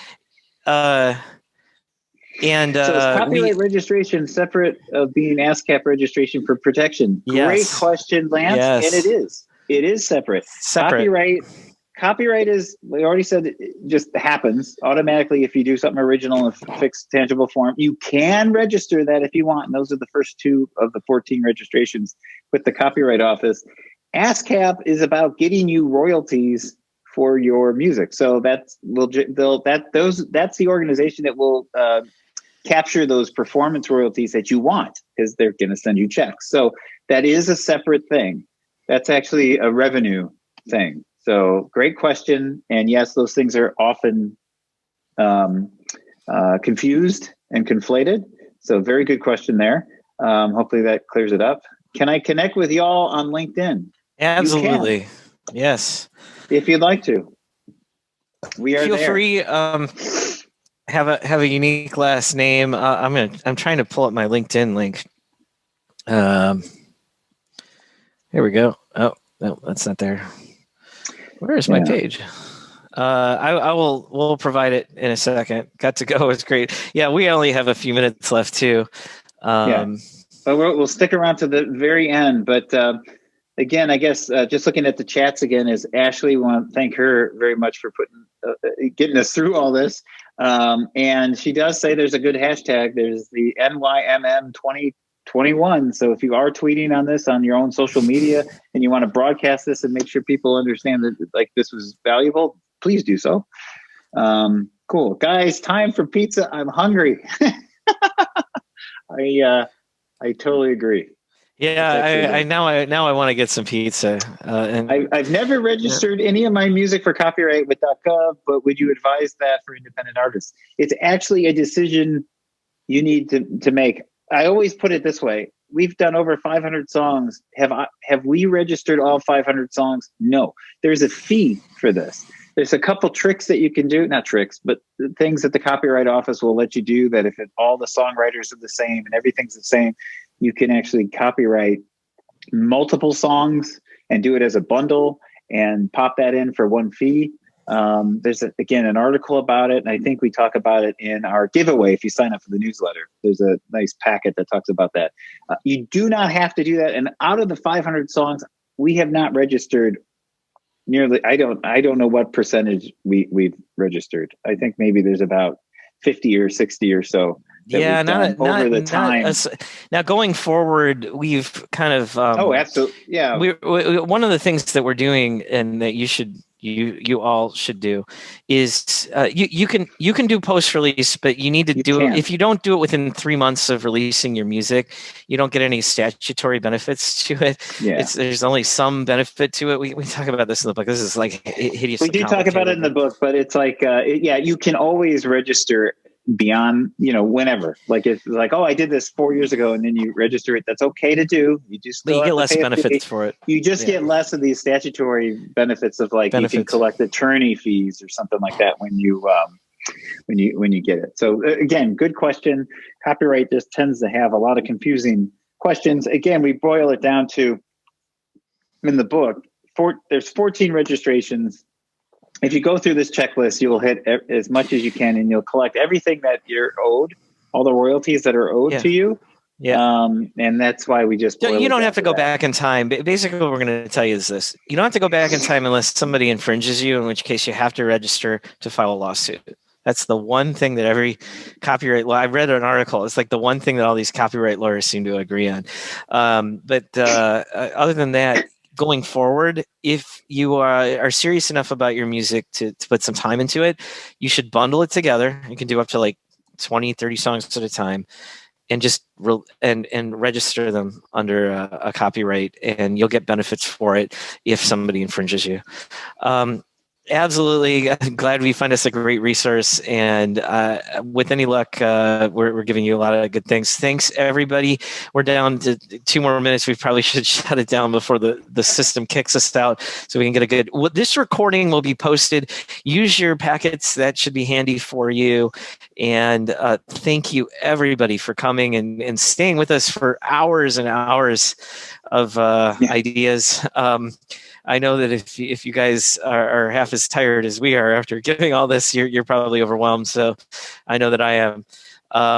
Thank you so much. Thank you again, Ashley. Thank you, NYC. Cool. All right. Marcin, that's hilarious.